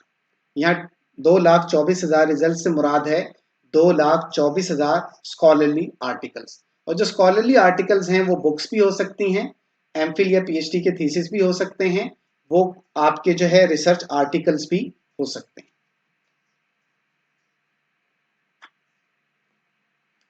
एनालाइज करते हैं गूगल स्कॉलर की स्क्रीन को। अब मैं आपको गूगल स्कॉलर के ऊपर ही लेकर जाता हूं ताकि हम यहां पे इसको प्रॉपरली देख सकें। आप देखें यहां पे मैंने लिखा हुआ है scholar.google.com। तो जब आप अपने वेब ब्राउजर में scholar.google.com लिखेंगे तो ये स्क्रीन आपके सामने ओपन हो जाएगी। आप देख सकते हैं यहाँ गूगल नहीं, गूगल स्कॉलर लिखा हुआ है। यहाँ पे ये देखिएगा माई प्रोफाइल, अगर मैं इसके ऊपर क्लिक करता हूं तो गूगल मुझे मेरी गूगल स्कॉलर प्रोफाइल पे ले जाता है। आप देख सकते हैं डॉक्टर राव मोहम्मद अदील नवाब। इंशाल्लाह इस प्रोफाइल को कल मैं के लेक्चर में डिटेल में डिस्कस करूंगा। मैं बैक पे क्लिक करता हूं तो आप देखिए मैं गूगल स्कॉलर की स्क्रीन पे आ गया। यहाँ पे माई लाइब्रेरी है, ये आपको गूगल स्कॉलर ने प्रोवाइड किया है ऑप्शन। आप देख सकते हैं कि इसमें आपके काफी सारे रिसर्च आर्टिकल्स मौजूद हैं। इस लाइब्रेरी को मैं डिटेल में भी थोड़ी देर में डिस्कस करता हूं, लेकिन आप ये देखिएगा यहाँ पे जो पहला आर्टिकल नजर आ रहा है वो है advances in automatic text summarization. ये मेरी लाइब्रेरी है, आपकी भी लाइब्रेरी इसी तरह से बनेगी। उसके बाद ये सर्च बार है, यहाँ पे हम क्यूरी लिखते हैं। उसके बाद यहाँ पे दो ऑप्शंस हैं, एक आर्टिकल्स और एक कोर्ट लॉ। यहाँ पे ये जो कोर्ट लॉ है ये लॉ से रिलेटेड आप सर्च कर सकते हैं। फॉर एग्जांपल यहाँ पे मैंने एक क्यूरी लिखी मैरिज। अब ये देखेंगे मुझे कोर्ट की रिपोर्ट्स आ रही हैं, जो कोर्ट में अदालत में जो केसेस चलते हैं उनके बारे में ये मुझे इंफॉर्मेशन दे रहा है। यहाँ एक चीज इंपॉर्टेंट है कि ये जो कोर्ट की रिपोर्ट्स हैं, ये सारी अदालत की जो रिपोर्ट्स हैं, ये जो दिखाई हैं आपको गूगल स्कॉलर ने, ये मोस्टली अमेरिका के बारे में है, अमेरिका के लॉ के बारे में है। अगर आपने इसको सेलेक्ट कर लिया और यहाँ पे अपनी क्यूरी लिखी तो आपको गूगल स्कॉलर जो रिजल्ट्स रिटर्न करेगा वो कोर्ट रिपोर्ट्स होंगी। हमने आर्टिकल सर्च करने हैं, रिसर्च आर्टिकल्स, तो हम इस ऑप्शन को सेलेक्ट करेंगे और यहाँ पे अपनी क्यूरी लिखेंगे। क्यूरी लिखने से पहले यहाँ पे आप देख रहे होंगे रिकमेंडेड आर्टिकल्स। गूगल ने ये डिफरेंट रिसर्च पेपर हैं जो मुझे रिकमेंड किए हैं कि ये आपके लिए यूजफुल हो सकते हैं। आप देख सकते हैं काफी सारे हैं। अब यहाँ पे ये लाइन बहुत ज्यादा इंपॉर्टेंट है, गूगल ने मुझे ये आर्टिकल्स क्यों रिकमेंड किए हैं। उनके रिकमेंड करने की वजह ये है कि जो मेरी गूगल स्कॉलर प्रोफाइल में मेरे रिसर्च इंटरेस्ट लिखे हुए, मेरे तहकीक के जो जिन चीज़ों में मुझे इंटरेस्ट है वो हैं, और जो मैंने अलर्ट्स क्रिएट किए हुए, अलर्ट्स भी मैं आपको इंशाल्लाह नेक्स्ट लेक्चर में बताऊंगा, उसकी बेस पे गूगल स्कॉलर आपको आर्टिकल्स रिकमेंड करता है। इसका एक रिकमेंडेशन सिस्टम है। अब यहाँ पे आप देखिएगा कि यहाँ पे स्टार का बटन है और आप देख सकते हैं कि ये लिखा हुआ है machine learning approach in. Basically अगर मैं स्टार को क्लिक कर दूं तो ये आर्टिकल मेरी लाइब्रेरी में ऐड हो जाएगा। आप देखेंगे स्टार जो है इसमें कलर फिल हो चुका है। अगर मैं अपनी लाइब्रेरी को दोबारा देखूं तो मैंने आपको पहले बताया था कि उसमें जो आर्टिकल था वो ये वाला था, advances in automatic text summarization, और अब आप देख सकते हैं कि ये आर्टिकल मेरी लाइब्रेरी में ऐड हो चुका है। तो बेसिकली आपकी जो लाइब्रेरी है उसमें वो आर्टिकल्स होते हैं जो आपसे मोस्ट रेलेवेंट हैं। अगर यहाँ पे देखिएगा मैं इसको अनचेक कर दूं तो ये मेरी लाइब्रेरी में से रिमूव हो चुका है। अगर मैं दोबारा माई लाइब्रेरी पे क्लिक करूं तो आप देखेंगे आर्टिकल अब मौजूद नहीं है। तो आप अपनी लाइब्रेरी में आर्टिकल्स को ऐड भी कर सकते हैं रिमूव भी कर सकते हैं। मजीद जो माई लाइब्रेरी है इसको मैं अभी थोड़ी देर में डिस्कस करूंगा। तो उम्मीद है कि आपको ये माई प्रोफाइल का कॉन्सेप्ट क्लियर हो गया होगा, माई लाइब्रेरी का और रिकमेंडेड आर्टिकल्स का। पोर्ट लॉ भी हम डिस्कस कर चुके हैं। अब let's move to the articles. Articles में आप यहाँ क्यूरी लिख सकते हैं। मैंने क्यूरी सेलेक्ट की टेक्स्ट समराइजेशन। आप देखें जैसे ही मैंने ये क्यूरी रन की, आप देख सकते हैं कि गूगल ने मुझे 2,24,000 स्कॉलरली आर्टिकल्स रिटर्न किए हैं। ये आपकी सर्च बार है, आप इसको देख सकते हैं। ये आपको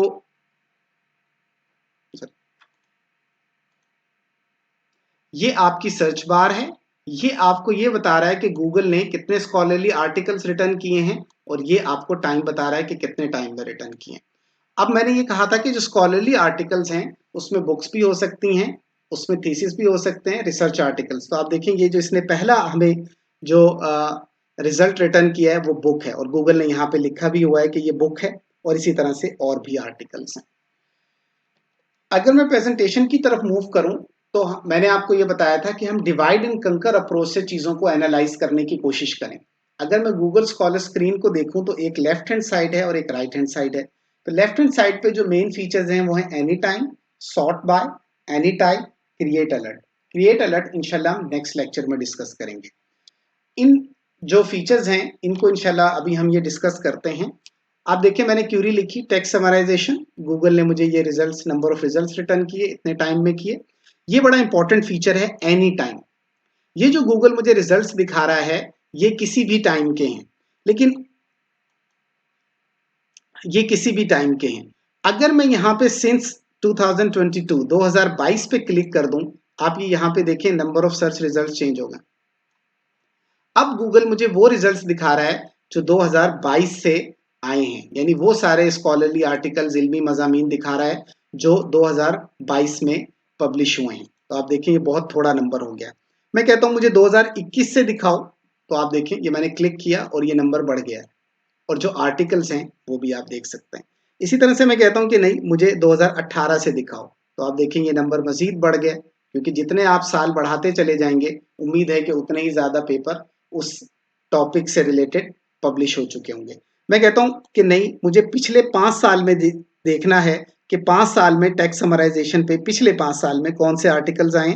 मैं कहता हूं 2017 से लेके और 2022। आप देखेंगे मैंने ईयर लिखे हैं, आप कोई भी रेंज दे सकते हैं। आप 10 साल में देखना चाहते हैं, 15 साल में, 1 साल में, 2 में, आपकी मर्जी है। अब ये देखिए मैंने यहाँ पे जैसे ही सर्च पे क्लिक किया तो आप देखेंगे रिजल्ट सारे के सारे चेंज हो गए और ये जो नंबर ऑफ रिजल्ट्स हैं ये भी चेंज हो गए। तो आप देखेंगे बहुत पावरफुल फीचर है कि आप देखना चाहते हैं कि मोस्ट रीसेंट कौन से हैं, और अगर पिछला कोई लिटरेचर देखना चाहते हैं तो आप इससे जो है ऑप्शन को यूज करके अपनी मर्जी के रिसर्च आर्टिकल सर्च कर सकते हैं। मैंने एनी टाइम को दोबारा सेलेक्ट कर दिया है, तो आप देखें ये नंबर ऑफ स्कॉलरली आर्टिकल्स वापस आ गए। अब यहाँ पे एक ऑप्शन है कि सॉर्ट बाय रेलेवेंस। गूगल ने हमें जो स्कॉलरली आर्टिकल्स दिखाए हैं वो हैं जो आपकी क्यूरी से बहुत ज्यादा रेलेवेंट हैं, लेकिन मैं कहता हूँ नहीं सॉर्ट बाय डेट करें। यानी सॉर्ट बाय डेट का मतलब ये है कि जो रिसेंटली पब्लिश हुए हैं, रिसेंटली से मुराद 2022 में। तो आप देखें ये गूगल मुझे अलर्ट भी दे रहा है कि ये जो इसने सॉर्टिंग बाय डेट की है ये लास्ट ईयर की बेस पे की है, कि पिछला जो पूरा 1 साल में जो आर्टिकल पब्लिश हुआ।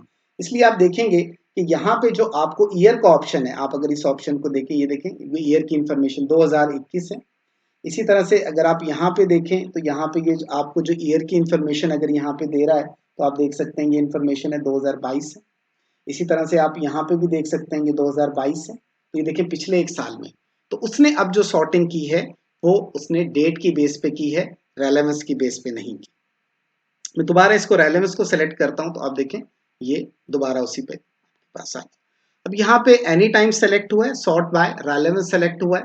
अब यहाँ पे मैंने क्यूरी को भी चेंज करना है, ये फ्रेज क्यूरी कर दिया था गूगल ने, मैंने इसको दोबारा कीवर्ड क्यूरी किया। आप देखें इससे रिजल्ट चेंज हो गए।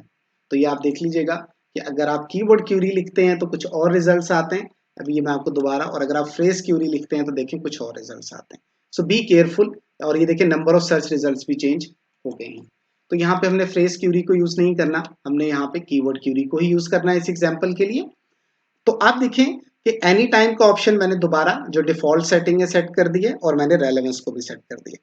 ये बड़ा इंटरेस्टिंग और यूजफुल फीचर है और वो है रिव्यू आर्टिकल्स। जब आप तहकीक शुरू कर रहे होते हैं, रिसर्च शुरू कर रहे होते हैं, तो आपको सर्वे पेपर्स एक बहुत अच्छा स्टार्टिंग पॉइंट होता है। सर्वे पेपर क्या करते हैं कि अब तक जो एक रिसर्च टॉपिक में तहकीक हो चुकी है उसका खुलासा होते हैं। तो ये गूगल ने ऑप्शन दिया है कि आप यहाँ पे अगर सिर्फ इसको सेलेक्ट करें तो आप देखें ऑप्शन चेंज हो गए। तो अब जो गूगल ने नंबर ऑफ रिजल्ट्स भी कम हो गए। अगर आप और से देखें, यहाँ पे वर्ड यूज हो रहा है अ ब्रीफ सर्वे। आप यहाँ पे देखें a comprehensive survey, a brief overview. इसने जो मोस्टली पेपर्स उठाए हैं सारे के सारे वो बेसिकली क्या हैं, रिव्यू आर्टिकल्स हैं। तो आप इस तरह से ढूंढ सकते हैं अगर आप बिगनर हैं अपने फील्ड में रिसर्च कर रहे हैं कि आप जो अच्छे सर्वे पेपर्स हैं वो कैसे आपको मिलेंगे। मैं इसको दोबारा एनी टाइप पे सेलेक्ट कर देता हूँ। अलर्ट्स जो है वो मैं क्रिएट नहीं कर रहा अभी। अलर्ट्स इंशाल्लाह मैं आपको नेक्स्ट लेक्चर में बताऊंगा। इंक्लूड पेटेंट्स, अभी जो सर्च है इसमें पेटेंट्स इंक्लूड नहीं हुए। पेटेंट्स क्या होते हैं, जब आप कोई इन्वेंशन करते हैं, नई ईजाद करते हैं, तो आप उसके राइट्स अपने पास रखना चाहते हैं।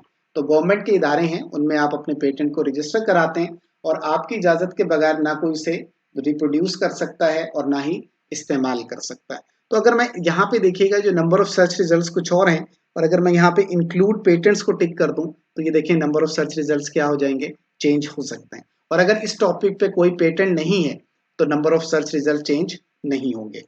इंक्लूड साइटेशंस, अगर आप इस फीचर को देखें तो ये नंबर ऑफ सर्च रिजल्ट्स हैं, और अगर मैं इसको अनचेक कर दूं तो आप देखेंगे नंबर ऑफ सर्च रिजल्ट्स कम हो गए।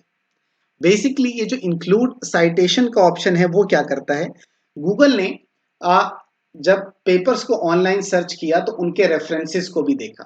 रेफरेंसेस यानी हवाला जात को देखा, उसमें कौन कौन से तहकीकी मजामीन साइट हुए हैं, रेफर हुए हैं। तो उन्होंने ये देखा कि बहुत सारे ऐसे रिसर्च आर्टिकल्स हैं कि जो ऑनलाइन मौजूद नहीं है लेकिन लोगों ने साइट किया हुआ है, तो उन्होंने उनको भी साइटेशन में शामिल किया हुआ है। वो पेपर ऑनलाइन मौजूद नहीं है यानी गूगल पे आपको नहीं मिलेंगे, हो सकता है फिजिकली किसी लाइब्रेरी से मिल जाएं, लेकिन गूगल ने उनको भी शामिल किया है ताकि आपका लिटरेचर अपडेटेड रहे। तो ये लेफ्ट हैंड साइड को हमने बड़ी डिटेल में देखा कि आप ईयर वाइज अपने रिजल्ट्स को सॉर्ट कर सकते हैं, आप बेस्ड ऑन डेट या रेलेवेंस सॉर्ट कर सकते हैं, रिव्यू आर्टिकल्स अगर आप स्पेसिफिकली देखना चाहें वो देख सकते हैं, आप पेटेंट्स को देखना चाहें या साइटेशंस को इंक्लूड करना चाहें तो ये ऑप्शंस भी आपके पास मौजूद हैं। लेफ्ट हैंड साइड को हमने कवर किया स्क्रीन के। अब हम जो गूगल स्कॉलर की स्क्रीन है, हम उसकी जो राइट हैंड साइड है उस पर सर्च बार है, ये मैं बता चुका हूँ। नंबर ऑफ सर्च रिजल्ट्स हैं, टाइम टेकन, हर स्कॉलरली आर्टिकल के लिए टाइटल गिवन है, ऑथर्स के बारे में बताया है, ईयर के बारे में बताया है, कॉन्फ्रेंस जर्नल है या बुक है इसके बारे में बताया है, और उसका यूआरएल प्रोवाइड किया है। तो हर स्कॉलरली आर्टिकल के बारे में ये 5 इंफॉर्मेशन मौजूद है कि उसका टाइटल, ऑथर, साल, कॉन्फ्रेंस जर्नल या किताब, जर्नल को जरीदा कहते हैं, और उसका यूआरएल। उसके अलावा सेव का बटन है, साइट है, साइटेड बाय है, रिलेटेड आर्टिकल्स है, ऑल वर्जन्स है, रिलेटेड सर्चेस है, और complete list of search results है। इनको अभी मैं इंशाल्लाह डिस्कस करता हूँ। ये मैं बता चुका हूँ, ये आपके सामने सर्च बार है जहां मैंने क्लिक किया, ये आपके पास नंबर ऑफ सर्च रिजल्ट्स हैं, ये टाइम टेकन है। अब यहाँ पे एक चीज देखिएगा, मैं ये रिव्यू आर्टिकल्स को क्लिक कर रहा हूँ तो आप ये देख सकते हैं। अब यहाँ पे एक चीज देखिएगा, जब ये इसका टाइटल है, जब मैं टाइटल पे क्लिक करूंगा तो गूगल स्कॉलर क्या करेगा, मुझे उस वेबसाइट पे ले जाएगा और उस डिजिटल लाइब्रेरी पे ले जाएगा जिसमें ये आर्टिकल पब्लिश हुआ है।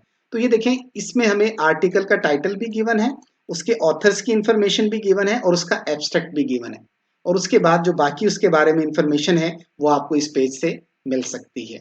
तो आप टाइटल पे क्लिक करें और ये काफी यूजफुल इंफॉर्मेशन है। अब यहाँ पे सवाल है कि मुझे इस रिसर्च पेपर का एब्स्ट्रैक्ट तो मिल गया, क्या मुझे ये फुल रिसर्च पेपर भी मिल सकता है? तो उसकी टिप ये है कि यहाँ पे पीडीएफ का वर्ड देखें।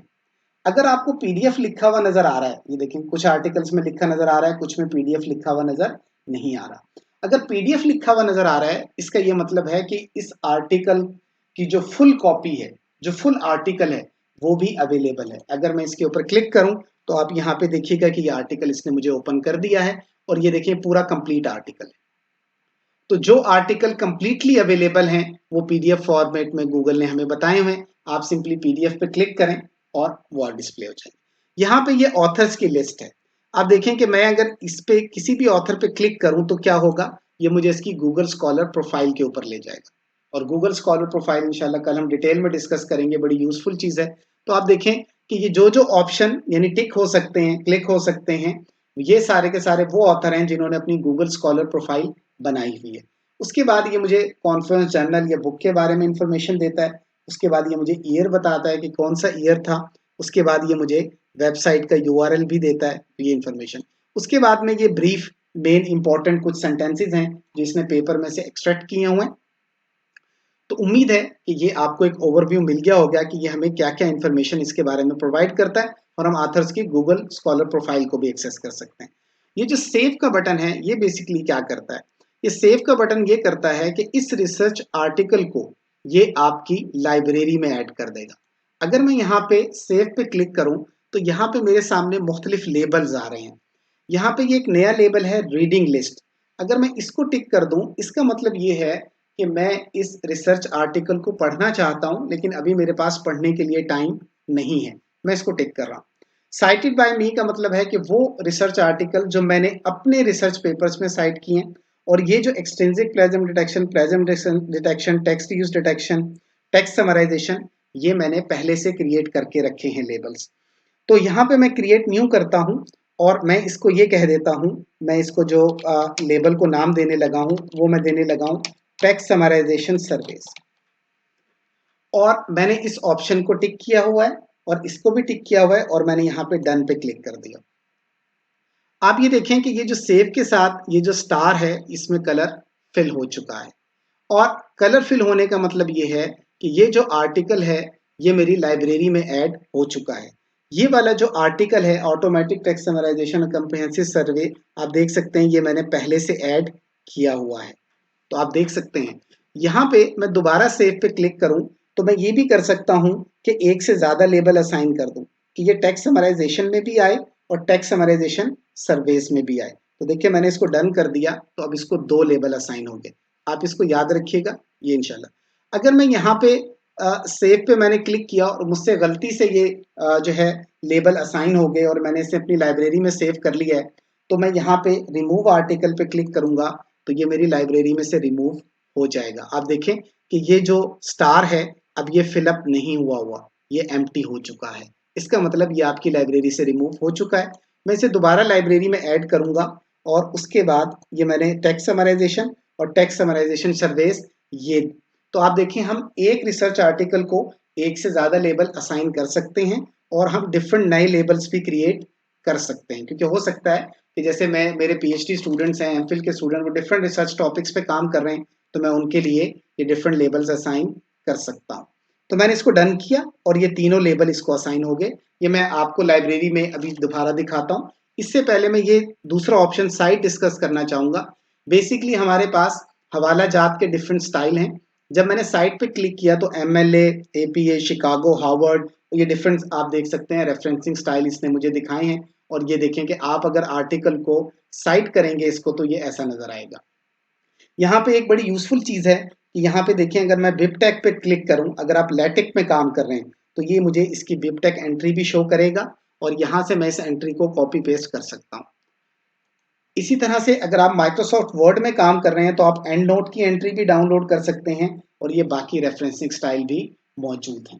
मैं अगर एस्केप पे क्लिक करता हूं तो ये गायब हो जाएगा।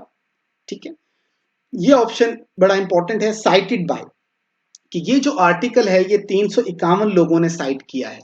जितनी नंबर ऑफ साइटेशन ज्यादा होती हैं इसका मतलब ये आर्टिकल उतना ही ज्यादा पॉपुलर है, उतना ही ज्यादा वाइडली यूज्ड है। अब इसने मुझे वो सारे के सारे 351 आर्टिकल शो कर दी हैं और ये सारी की सारी उनके बारे में इंफॉर्मेशन भी दे दी है। ये जो साइटेड बाय है इसका मतलब ये हुआ कि अगर ये आर्टिकल 2017 में पब्लिश हुआ है तो ये जो 351 आर्टिकल हैं ये सारे 2017 के बाद पब्लिश हुए हैं। अगला ऑप्शन है रिलेटेड आर्टिकल्स। रिलेटेड आर्टिकल्स का मतलब ये होता है कि ये जो आर्टिकल है text summarisation techniques a brief survey, इससे जो मिलते जुलते रिसर्च आर्टिकल्स हैं वो यहाँ पे आपको नजर आएंगे। आप देख सकते हैं ये एक तो ये खुद है अ ब्रीफ सर्वे और बाकी भी अ सर्वे और टेक्स्ट समराइजेशन टेक्निक्स। तो आप देख सकते हैं कि इसने रिलेटेड आर्टिकल दिखाए। ये आर्टिकल 2017 में पब्लिश हुआ है, लेकिन ये जो रिलेटेड आर्टिकल इसने दिखाए हैं ये देखिए 2012 में भी है। तो आप देख सकते हैं कि जो साइटेड बाय है वो और काम कर रहा है, और जो रिलेटेड आर्टिकल्स हैं वो और काम कर रहा है। साइटेड बाय में सारे वो आर्टिकल होंगे जो 2017 के बाद होंगे, लेकिन रिलेटेड आर्टिकल में वो होंगे जो 2017 से पहले भी हो सकते हैं, 2017 या उसके बाद भी हो सकते हैं, लेकिन वो इस रिसर्च आर्टिकल से, जहां मेरा माउस पॉइंटर है, इससे रिलेटेड होंगे। ऑल 6 वर्जन ये क्या करता है, ये बेसिकली ये बताता है कि हमारे पास डिफरेंट डिजिटल रिपोजिटरीज हैं, डिफरेंट डिजिटल लाइब्रेरीज हैं, जैसे आप ये यूआरएल देख सकते हैं, ठीक है जी। इसी तरह से अगर मैं यहाँ पे आऊं तो ये देखें, ये रिसर्च गेट का यूआरएल है। इसी तरह से यहाँ पे आऊं तो ये एक और जो है वो डिजिटल रिपोजिटरी है। तो एक ही रिसर्च पेपर गूगल को डिफरेंट डिजिटल रिपोजिटरीज से मिला, तो उसने उसको डिफरेंट वर्जन कह दिए। इसलिए ये जो आर्टिकल है ये 6 डिफरेंट डिजिटल रिपोजिटरीज पे मौजूद है। आप देख सकते हैं किसी के 2 वर्जन हैं, किसी के 4 वर्जन हैं। इस पे लोगों ने तहकीक की है कि अगर एक रिसर्च आर्टिकल के बहुत सारे जो वर्जन्स हैं वो अवेलेबल हैं, तो क्या वो रिसर्च बहुत ज़्यादा इम्पैक्ट रखती है या नहीं रखती है। तो ये हमने सारे के सारे डिस्कस कर लिए, और यहाँ पे अगर हम मोर पे क्लिक करें तो व्यू इन HTML का भी हमें ये ऑप्शन देता है कि अगर हम इसे HTML में व्यू करना चाहते हैं या नहीं करना चाहते। यहाँ पे जो अगली, अगर मैं इस क्यूरी को दोबारा फॉर्मुलेट करूं, अभी मैंने इसमें काफी सारी चेंजेस कर दी हैं, मैं इसे एनी टाइम पे ले आता हूं, और इसी क्यूरी को अगर मैं दोबारा रन करता हूं ताकि मैं अपनी ओरिजिनल स्क्रीन पे, तो देखिए ये बुक आ गई है और ये इसकी नंबर ऑफ साइटेशन सारे तकरीबन सेम चीजें। यहाँ पे गूगल मुझे एक चीज दिखा रहा है, रिलेटेड सर्चेस, कि जो मैंने सर्च किया था उससे मिलती जुलती सर्चेस कौन सी हैं। तो ये बहुत हेल्पफुल चीज है अगर आप अपनी रिसर्च में अभी बिगनर लेवल पे हैं। इसी तरह से ये सिर्फ टॉप 10 रिजल्ट्स हैं, आप बाकी ये जो कंप्लीट लिस्ट है वो भी यहाँ से देख सकते हैं। अब हम मूव करते हैं लाइब्रेरी की तरफ। आपको याद होगा कि अभी मैंने थोड़ी देर पहले एक आर्टिकल ऐड किया था इसमें, और आप वो देख सकते हैं, text summarisation techniques a brief survey. अगर मैं देखूं कि मैंने इसको रीडिंग लिस्ट में ऐड किया था कि मैंने इसको पढ़ना है, यहाँ पे गौर से देखिएगा, ये ऑल आर्टिकल्स पे मैंने क्लिक किया है। मेरी लाइब्रेरी में जितने आर्टिकल्स हैं वो सारे के सारे क्या हो रहे हैं, डिस्प्ले हो रहे हैं। अब गौर से यहाँ देखिएगा, सर्च माई लाइब्रेरी, यहाँ पे अगर मैं कोई चीज अब सर्च करूंगा तो मैं गूगल स्कॉलर में सर्च नहीं कर रहा, बल्कि अपनी लाइब्रेरी में सर्च कर रहा हूँ कि मेरी लाइब्रेरी में जो सिलेक्टेड आर्टिकल्स थे। अगर मैं रीडिंग लिस्ट पे क्लिक करूं तो आप देखें मेरी रीडिंग लिस्ट में सिर्फ एक ही आर्टिकल है जो मैंने अभी ऐड किया था। यानी रीडिंग लिस्ट मुझे ये बताती है कि ये वो पेपर्स की लिस्ट है जिनको मैंने रीड करना है। और यहाँ पे देखें ये ऊपर चेंज हो चुका है, सर्च इन रीडिंग लिस्ट आ रहा है। इसी तरह से अगर मैं साइटेड बाय मी पे क्लिक करूं तो ये वो सारे आर्टिकल्स दिखा रहा है जो मैंने साइट किए हैं। और क्योंकि काफी सारे माशाल्लाह आर्टिकल्स अल्लाह ने हमसे लिखवाए हैं, तो आप देख सकते हैं काफी लंबी लिस्ट है। तो आप भी जब पेपर्स को साइट करेंगे तो गूगल वो इंफॉर्मेशन ले लेगा आपने किस किस को साइट किया। अब ये डिफरेंट लेबल्स आ रहे हैं। आपको याद होगा कि मैंने 2 लेबल्स असाइन किए थे इसको, एक टेक्स्ट समराइजेशन, तो देखिए टेक्स्ट समराइजेशन में ये पेपर आ रहा है, text summarisation techniques a brief सर्वे।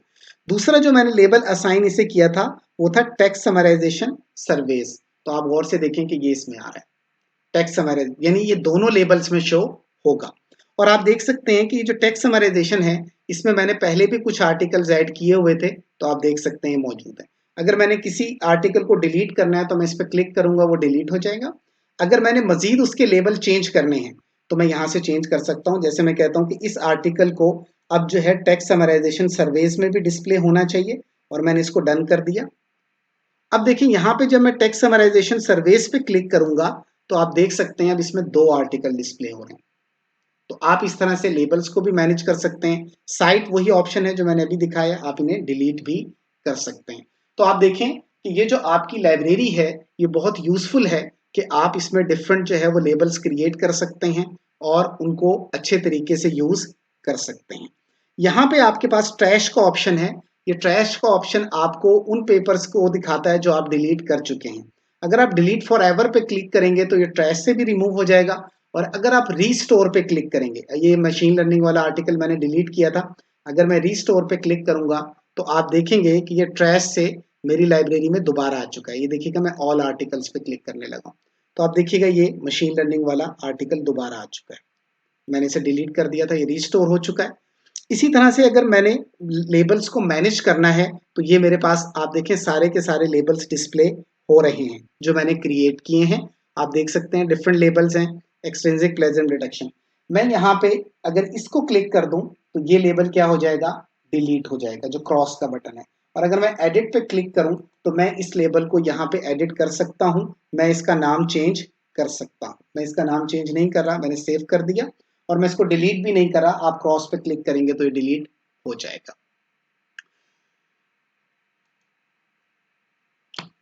हमने अगर इसको मैं समराइज करूं तो स्टार्ट से चलते हैं गूगल स्क्रीन पे। तो हमने गूगल स्क्रीन में माई प्रोफाइल जो गूगल स्कॉलर प्रोफाइल पे लेके जाता है, माई लाइब्रेरी को डिस्कस किया, recommended articles based on your Google Scholar profile and alerts. उसके बाद हमने देखा कोर्ट लॉ की जो रिपोर्ट्स हैं वो भी दे सकते हैं, रिसर्च आर्टिकल्स भी देख सकते हैं। और जब हम कोई क्यूरी पुट करते हैं तो ये सर्च बार है, नंबर ऑफ सर्च रिजल्ट्स हैं, time taken, left hand side पे ईयर वाइज सॉर्ट कर सकते हैं हम, रेलेवेंस और डेट की बेस पे सॉर्ट कर सकते हैं, रिव्यू आर्टिकल स्पेसिफिकली देख सकते हैं और पेटेंट्स और साइटेशंस को इंक्लूड या डिस्क्लूड कर सकता है।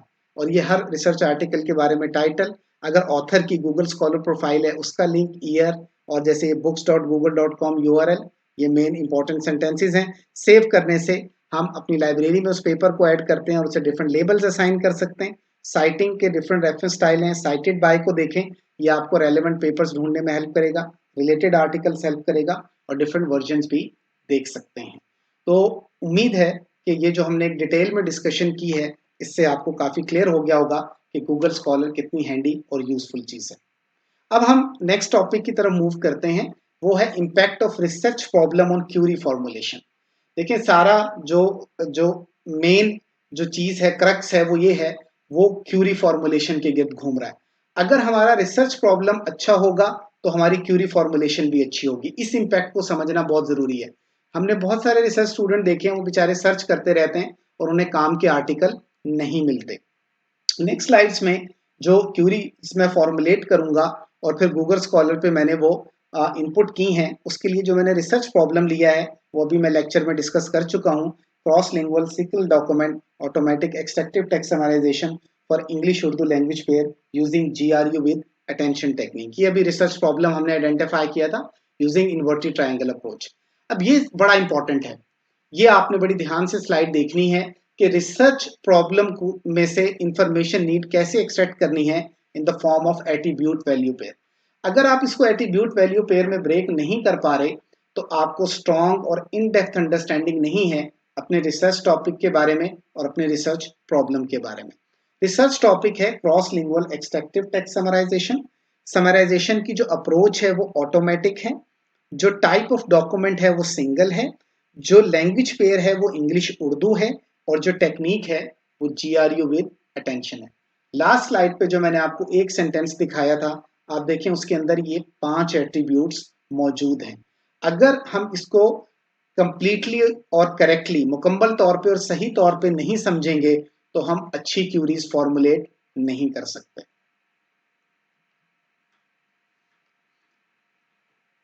इस एग्जाम्पल के लिए जो मैंने गूगल स्कॉलर को क्यूरी किया है वो 28 जनवरी 2022 को किया है, क्योंकि गूगल स्कॉलर कॉन्टिन्यूसली नए स्कॉलरली आर्टिकल्स को इंडेक्स भी कर रहा है, रैंक भी कर रहा है। तो हो सकता है कि जो नंबर ऑफ सर्च रिजल्ट्स मैंने यहाँ पे रिपोर्ट किए हैं, जब यही क्यूरीज आप गूगल को दें, गूगल स्कॉलर को दें, तो हो सकता है कि मेरे और आपके number of search results match ना करें फॉर द सेम क्यूरी।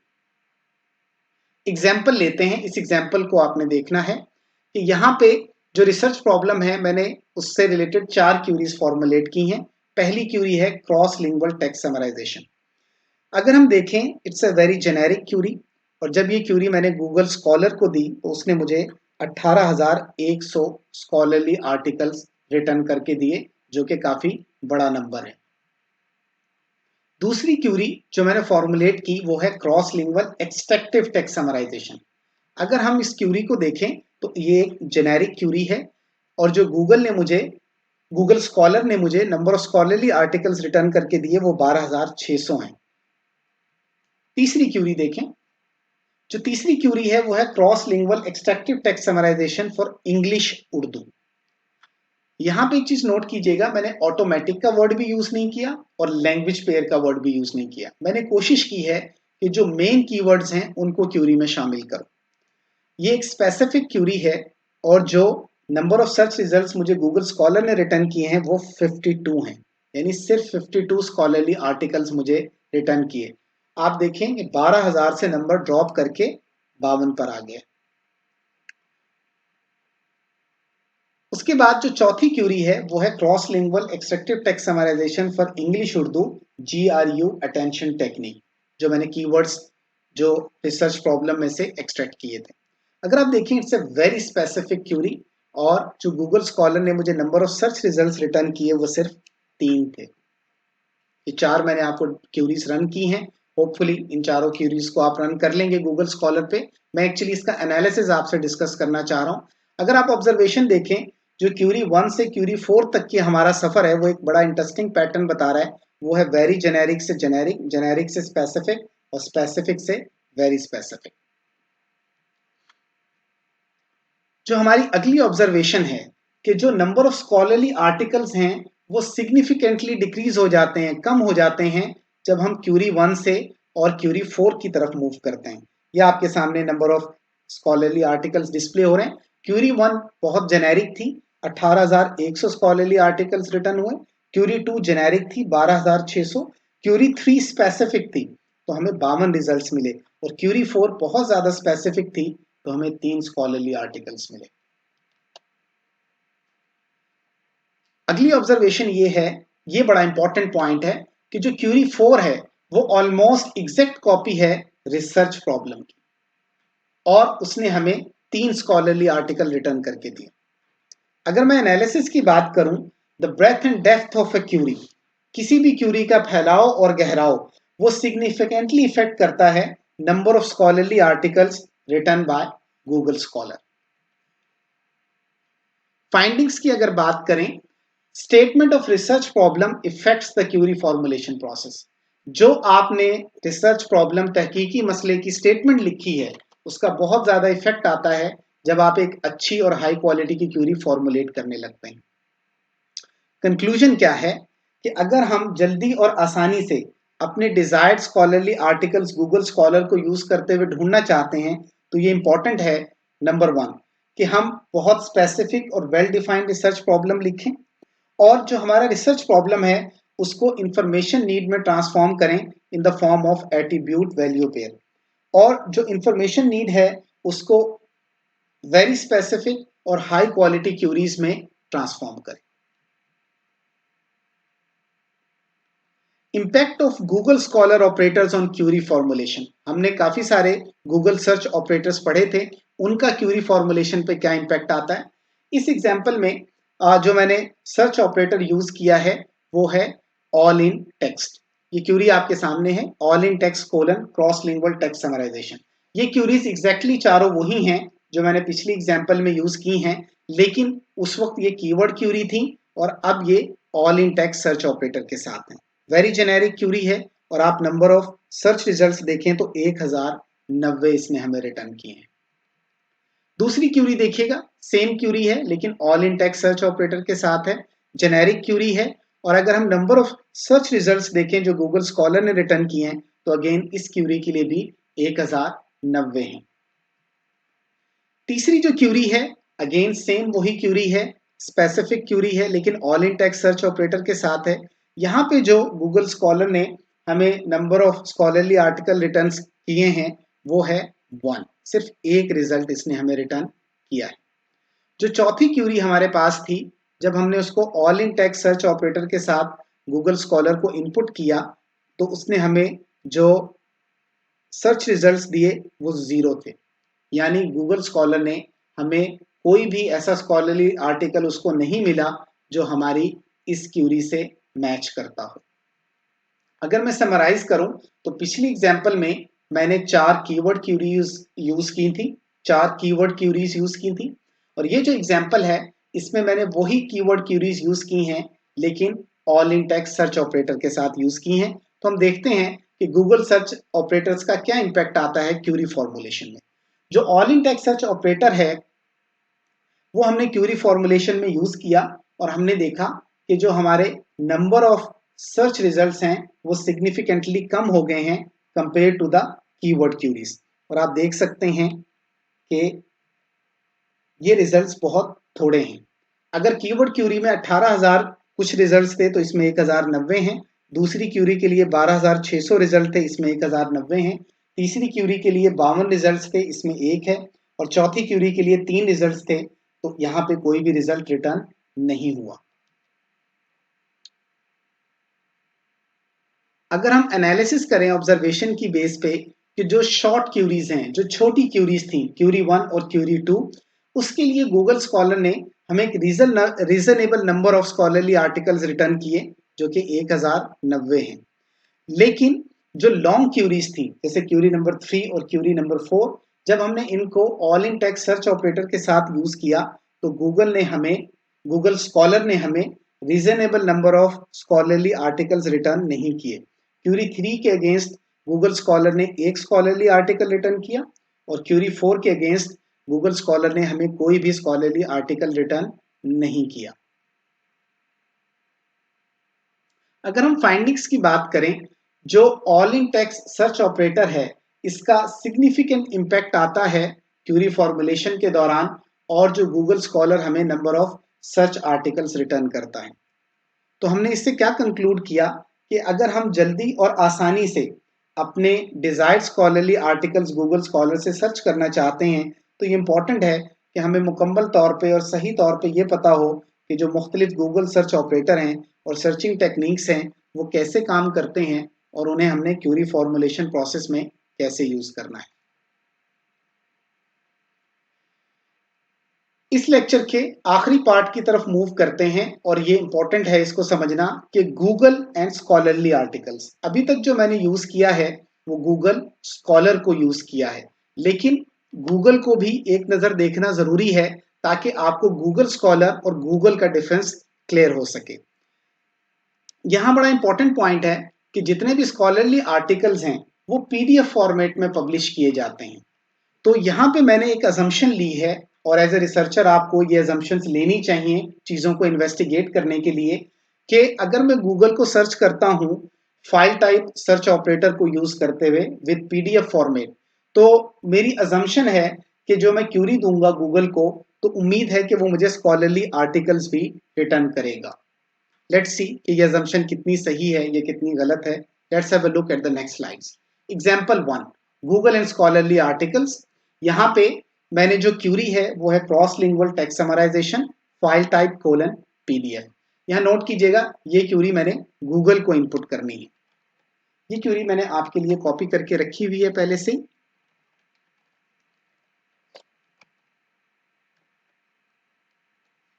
यहाँ पे मैं आपके लिए गूगल की नई स्क्रीन ओपन करने लगा हूँ। हियर इज गूगल, और देखिएगा ये मैंने सर्च बार में इस क्यूरी को कॉपी पेस्ट किया और इसको रन किया। आप यहाँ पे देखें scholarly articles for cross lingual text summarization. आप देखें कि गूगल मुझे स्कॉलरली आर्टिकल्स की तरफ रेफर कर रहा है। और अगर यहाँ पे भी देखें तो यहाँ पे एसीएल एंथोलॉजी, बेसिकल मैंने लास्ट लेक्चर में डिस्कस किया था, ये डिजिटल रिपोजिटरी है और इस पर रिसर्च पेपर्स होते हैं नेचुरल लैंग्वेज प्रोसेसिंग और कंप्यूटेशन लिंग्विस्टिक में। तो और से देखें, इसने मुझे रिसर्च आर्टिकल ही रिटर्न किए हैं, और ये पीडीएफ फॉर्मेट के अंदर है। आप ये देख सकते हैं यहाँ पे पीडीएफ में, और ये आगे भी। तो आप देख सकते हैं कि मेरी असम्पशन ठीक थी कि गूगल मुझे स्कॉलरली आर्टिकल्स में भी हेल्प करेगा। तो यहाँ पे ये जो क्यूरी है ये बहुत ज़्यादा जेनेरिक है, और जो मुझे number of search results Google से मिले वो 40,700 हैं। दूसरी क्यूरी मैंने इनपुट की, वही क्यूरी है जो मैंने पहले यूज की थी पहली दो एग्जांपल्स में, लेकिन यहाँ पे मैंने फाइल टाइप कोलन पीडीएफ को ऐड किया है, और इसको मैं गूगल स्कॉलर पे नहीं गूगल पे सर्च कर रहा हूँ। तो अगेन ये एक जेनेरिक क्यूरी है, और जो मुझे number of search results Google से मिले हैं, इंटरेस्टिंगली इसमें उसने मुझे बहुत ज्यादा रिजल्ट्स दिए हैं। वो है 15.5 मिलियन रिजल्ट, बहुत ज्यादा है। इसका मतलब जो एक्सट्रैक्टिव टेक्स्ट समराइजेशन है इस पर काफी ज्यादा काम हुआ है। तीसरी क्यूरी जो हमने गूगल को दी, ये वही क्यूरी है, सिर्फ फाइल टाइप ऑपरेटर को ऐड किया हुआ है हमने। अगेन ये एक स्पेसिफिक क्यूरी है, और जो number of search results Google ने दिए हैं वो 31,300 हैं। अगेन फाइल टाइप ऑपरेटर को मैंने यूज करते हुए जब ये क्यूरी दी, वेरी स्पेसिफिक क्यूरी है, और number of search results drop हो गए हैं 738 पर। तो आप देखें कि डिफरेंस आ रहा है। दूसरी एग्जांपल लेते हैं। यहाँ पे मैंने दो सर्च ऑपरेटर यूज किए हैं, एक फाइल टाइप और एक ऑल इन टेक्स्ट। आप देख सकते हैं ये क्यूरी चेंज हो चुकी है, कीवर्ड्स वही हैं, all in text colon cross lingual text summarization file type colon PDF. मैं उम्मीद करता हूं कि अब आप ये क्यूरीज खुद से रन कर सकते हैं। अगेन वही वेरी जेनेरिक क्यूरी है, लेकिन जो नंबर ऑफ सर्च रिजल्ट्स हैं वो काफी चेंज हो गए हैं, 22,900। अगेन मैंने ऑल इन टेक्स्ट और फाइल टाइप दोनों ऑपरेटर्स को यूज किया है। यहाँ पे कीवर्ड सेम है और जो number of search results Google ने मुझे दिए हैं वो 4,610 हैं। आप देखिए काफी फर्क पड़ गया। तीसरी क्यूरी अगेन कीवर्ड्स वही हैं, ऑल इन टेक्स्ट और फाइल टाइप सर्च ऑपरेटर के साथ जो नंबर ऑफ सर्च रिजल्ट्स हैं वो 7 हैं। आप देखें काफी फर्क पड़ रहा है। और अगेन वही कीवर्ड्स हैं क्यूरी 4 के भी, ऑल इन टेक्स्ट और फाइल टाइप सर्च ऑपरेटर के साथ। और आप देख सकते हैं जो नंबर ऑफ सर्च रिजल्ट्स हमारे पास आए हैं वो सिर्फ 1 है, और ये मैंने क्यूरीज गूगल पे रन की है। एनालिसिस करते हैं इन दोनों एग्जांपल्स का। अगर हम ऑब्जर्वेशन में देखें कि जब हम एक सिंगल सर्च ऑपरेटर यूज कर रहे हैं, that is file type search operator, तो आप देख रहे हैं कि जो हमें number of search results return हुए हैं वो काफी ज्यादा हैं कंपेयर टू जब हम दो सर्च ऑपरेटर्स को एक साथ क्यूरी में यूज कर रहे हैं, that is all in text and file type. अगर हम एनालिसिस करें, जो all in text search operator है ये नंबर ऑफ सर्च रिजल्ट्स को काफी ज्यादा कम कर देता है, क्योंकि ये गूगल को फोर्स करता है कि वो इंश्योर करे कि वो जितने भी वेब पेजेस या डॉक्यूमेंट्स रिट्रीव कर रहा है उनके बॉडी टेक्स्ट में वो सारे के सारे कीवर्ड्स हों जो हमने क्यूरी में दिए हैं। तो जैसे जैसे क्यूरी का साइज बढ़ता है, ठीक है, लॉन्ग क्यूरी होती है, तो वो सारे के सारे कीवर्ड्स एक ही वेब पेज या डॉक्यूमेंट में ढूंढना मुश्किल होता है, इसलिए हमारे नंबर ऑफ सर्च रिजल्ट्स भी कम हो जाते हैं। अगर हम फाइंडिंग्स की बात करें, जो सिलेक्शन है सर्च ऑपरेटर्स की किसी भी क्यूरी में, उसका सिग्निफिकेंट इंपैक्ट आता है सर्च रिजल्ट्स पे जो हमें गूगल रिटर्न करता है, पर्टिकुलरली फॉर स्कॉलरली आर्टिकल्स की मैं बात कर रहा हूँ। और अगर हम कंक्लूड करें कि हम गूगल को यूज कर सकते हैं स्कॉलरली आर्टिकल्स को सर्च करने के लिए, अगर हम एप्रोप्रिएट कॉम्बिनेशन को यूज करें सर्च ऑपरेटर्स के और क्यूरीज के। ये स्लाइड बहुत ज्यादा इंपॉर्टेंट है। ये एग्जांपल्स मैंने इस डिफरेंस को क्लियर करने के लिए दी थी, गूगल वर्सेस गूगल स्कॉलर। तो अगर हम देखें कि जो सर्च रिजल्ट्स हमें गूगल ने रिटर्न किए हैं वो जेनेरिक हैं, ये वर्ड बहुत ज्यादा इंपॉर्टेंट है। जब हम सिमिलर कॉन्सेप्ट्स को देखते हैं जैसे गूगल और गूगल स्कॉलर, अगर आप रिसर्च कर रहे हैं तहकीक, तो उनका डिफरेंस आपको क्लियर होना चाहिए। तो गूगल जेनेरिक है, हो सकता है वो मेरी क्यूरी के अगेंस्ट स्कॉलरली आर्टिकल्स रिटर्न करे और हो सकता है ना करे। लेकिन जो गूगल स्कॉलर है it is specifically based on research. जब भी आप गूगल स्कॉलर को कोई क्यूरी देंगे तो जो गूगल स्कॉलर आपको रिटर्न करेगा it will be only scholarly articles. ये स्लाइड इंपॉर्टेंट है, मैं दोबारा पढ़ रहा हूं कि गूगल वर्सेस गूगल स्कॉलर क्या डिफरेंस है। Search results return by Google are generic, that is they may or may not contain scholarly articles. On the other hand, search results written by Google Scholar are specifically based on research, that is they will only contain scholarly articles. उम्मीद है कि ये जो मैंने examples आपके सामने present की और ये जो समरी स्लाइड है ये आपको काफी क्लियर कर देगी कि दोनों की स्ट्रेंथ्स और वीकनेसेस क्या हैं।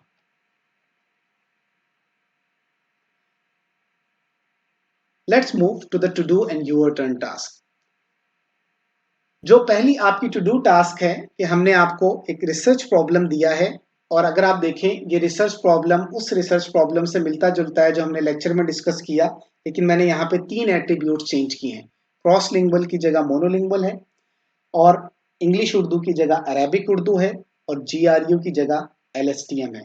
आप देखें मैंने 3 एट्रीब्यूट चेंज किए हैं और सर्च प्रॉब्लम इंटायरली चेंज हो गया है। ये किसी भी चीज को एट्रीब्यूट वैल्यू पेयर फॉर्म में लाना ये बहुत ही पावरफुल चीज है। तो सर्च प्रॉब्लम है monolingual single document automatic extractive text summarization for Arabic Urdu language pair using LSTM with attention technique.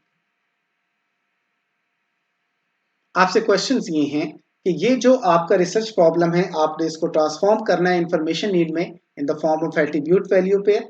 जो इंफॉर्मेशन नीड है आपने उसको ट्रांसफॉर्म करना है हाई क्वालिटी क्यूरीज में। आपने टोटल 4 क्यूरीज बनानी है और ये नोट करना है कि जो आपकी चारों क्यूरीज हैं वो 4 डिफरेंट कैटेगरीज में फॉल करती हों। यानी एक क्यूरी वेरी जेनेरिक हो, एक क्यूरी जेनेरिक हो, एक क्यूरी स्पेसिफिक हो और एक क्यूरी वेरी स्पेसिफिक हो, जैसे हमने इस लेक्चर में आपको बनाकर दिखाई है। जब आप ये 4 डिफरेंट क्यूरीज बना लेंगे तो आपने ये चारों क्यूरीज गूगल स्कॉलर को इनपुट करनी है और सर्च रिजल्ट्स यानी जो स्कॉलरली आर्टिकल्स गूगल स्कॉलर ने रिटर्न किए हैं उनका इन डेप्थ एनालिसिस करने के बाद अपनी ऑब्जर्वेशन, एनालिसिस, मेन फाइंडिंग्स और कंक्लूजन को आपने लिखना है। योर टर्न टास्क की तरफ मूव करते हैं। जैसे हमने आपको टू डू टास्क 1 में एक रिसर्च प्रॉब्लम दिया है, ऐसे ही आपको एक रिसर्च प्रॉब्लम आइडेंटिफाई करना है और इन क्वेश्चंस को आंसर करना है। क्वेश्चन 1 कि जो रिसर्च प्रॉब्लम है उसको ट्रांसफॉर्म करें इंफॉर्मेशन नीड में इन the form of attribute value pair. Information need में से आपने 4 क्यूरीज एक्सट्रैक्ट करनी है और वो 4 क्यूरीज इन 4 कैटेगरीज में से किसी एक में फॉल करती हों, that is very generic, generic, specific and very specific. जब आप ये 4 डिफरेंट क्यूरीज फॉर्मुलेट कर लें तो ये चारों क्यूरीज आपने गूगल स्कॉलर को इनपुट करनी है और सर्च रिजल्ट्स का इन डेप्थ एनालिसिस करने के बाद ऑब्जर्वेशंस, एनालिसिस, मेन फाइंडिंग और कंक्लूजन को लिखना है। Let's move to the lecture summary. आज के लेक्चर के अंदर हमने जो ज्यादा फोकस किया वो रिसर्च के ऊपर किया है और हमने ये देखा है कि हम रिसर्च प्रॉब्लम्स को इजीली और क्विकली सॉल्व करने के लिए क्यूरी फॉर्मुलेशन कैसे कर सकते हैं और गूगल स्कॉलर को एफिशिएंटली कैसे यूज कर सकते हैं। सबसे पहला पॉइंट कि अगर आप एक कामयाब रिसर्च प्रोजेक्ट एग्जीक्यूट करना चाहते हैं टाइम पर तो उसके लिए अच्छा स्टार्टिंग पॉइंट क्या है, तो उसका आंसर है a well defined research problem. अगर आप क्विकली और इजीली आइडेंटिफाई करना चाहते हैं एक रिसर्च प्रॉब्लम को तो उसके लिए एक अच्छी टेक्निक क्या है, वो है इन्वर्टेड ट्रायंगल अप्रोच। लेकिन यहाँ पे ये बहुत ज़्यादा इंपॉर्टेंट है कि जो आप इन्वर्टेड ट्रायंगल अप्रोच यूज़ कर रहे हैं वो आपने अपने रिसर्च सुपरवाइजर की गाइडेंस में यूज़ करनी है। ये बहुत ज़्यादा इंपॉर्टेंट पॉइंट है। आप कोई भी रिसर्च टॉपिक हो एक बहुत ही अच्छे रिसर्च प्रॉब्लम तक अपने रिसर्च सुपरवाइजर की मदद के बगैर नहीं पहुंच सकते। ये बहुत इंपॉर्टेंट है। गूगल स्कॉलर एक सर्च इंजन है जो गूगल कंपनी ने प्रोवाइड किया है और इसका मकसद ये है कि हम स्कॉलरली आर्टिकल्स जो कि बुक्स, थीसिस, रिसर्च आर्टिकल्स या कोर्ट रिपोर्ट्स हो सकती हैं on a wide range of topics, हम उनको आसानी से और जल्दी से सर्च कर सकें। गूगल स्कॉलर की अगर इनपुट और आउटपुट की बात करें तो इनपुट एक क्यूरी है और जो आउटपुट है वो rank list of scholarly articles है। जो मेन फीचर्स हैं गूगल स्कॉलर के कि आप एक wide range of research topics पे स्कॉलरली आर्टिकल्स को सर्च कर सकते हैं, अपनी गूगल स्कॉलर प्रोफाइल बना सकते हैं, मैनेज कर सकते हैं। आपको जो नए रिसर्च आर्टिकल्स आपके फील्ड में आ रहे हैं उनके बारे में ऑटोमेटिक ईमेल अलर्ट्स मिल सकते हैं। आप अपने फील्ड के टॉप या रिलेटेड रिसर्चर्स को फॉलो कर सकते हैं और आप अपनी लाइब्रेरी के को अच्छे तरीके से मैनेज कर सकते हैं बेस्ड ऑन स्कॉलरली आर्टिकल्स।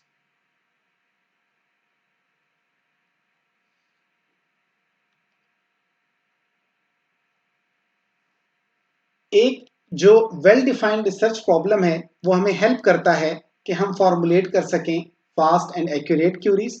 और जो आखिरी पॉइंट है कि गूगल और गूगल स्कॉलर में क्या डिफरेंस है कि गूगल जो है वो सर्च रिजल्ट जो रिटर्न करता है वो जेनेरिक है, उनमें हो सकता है स्कॉलरली आर्टिकल्स हो सकता है ना हो, लेकिन जो गूगल स्कॉलर है वो स्पेसिफिकली डिजाइन और डेवलप किया गया है रिसर्च के लिए, तहकीक के लिए। तो ये आपको सिर्फ और सिर्फ स्कॉलरली आर्टिकल्स ही रिटर्न करेगा against your queries.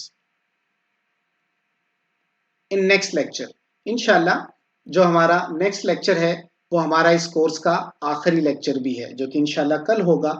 तो जो कल का लेक्चर है उसमें इंशाल्लाह मैं डिस्कस करूंगा कि how can we efficiently use Google Scholar profile. तो जैसे मैंने पहले भी बताया कि इंशाल्लाह इस लेक्चर के एंड पे आपसे एक ट्यूटोरियल शेयर करूंगा मैं कि आप गूगल स्कॉलर प्रोफाइल को स्टेप बाय स्टेप प्रोसेस से कैसे बना सकते हैं।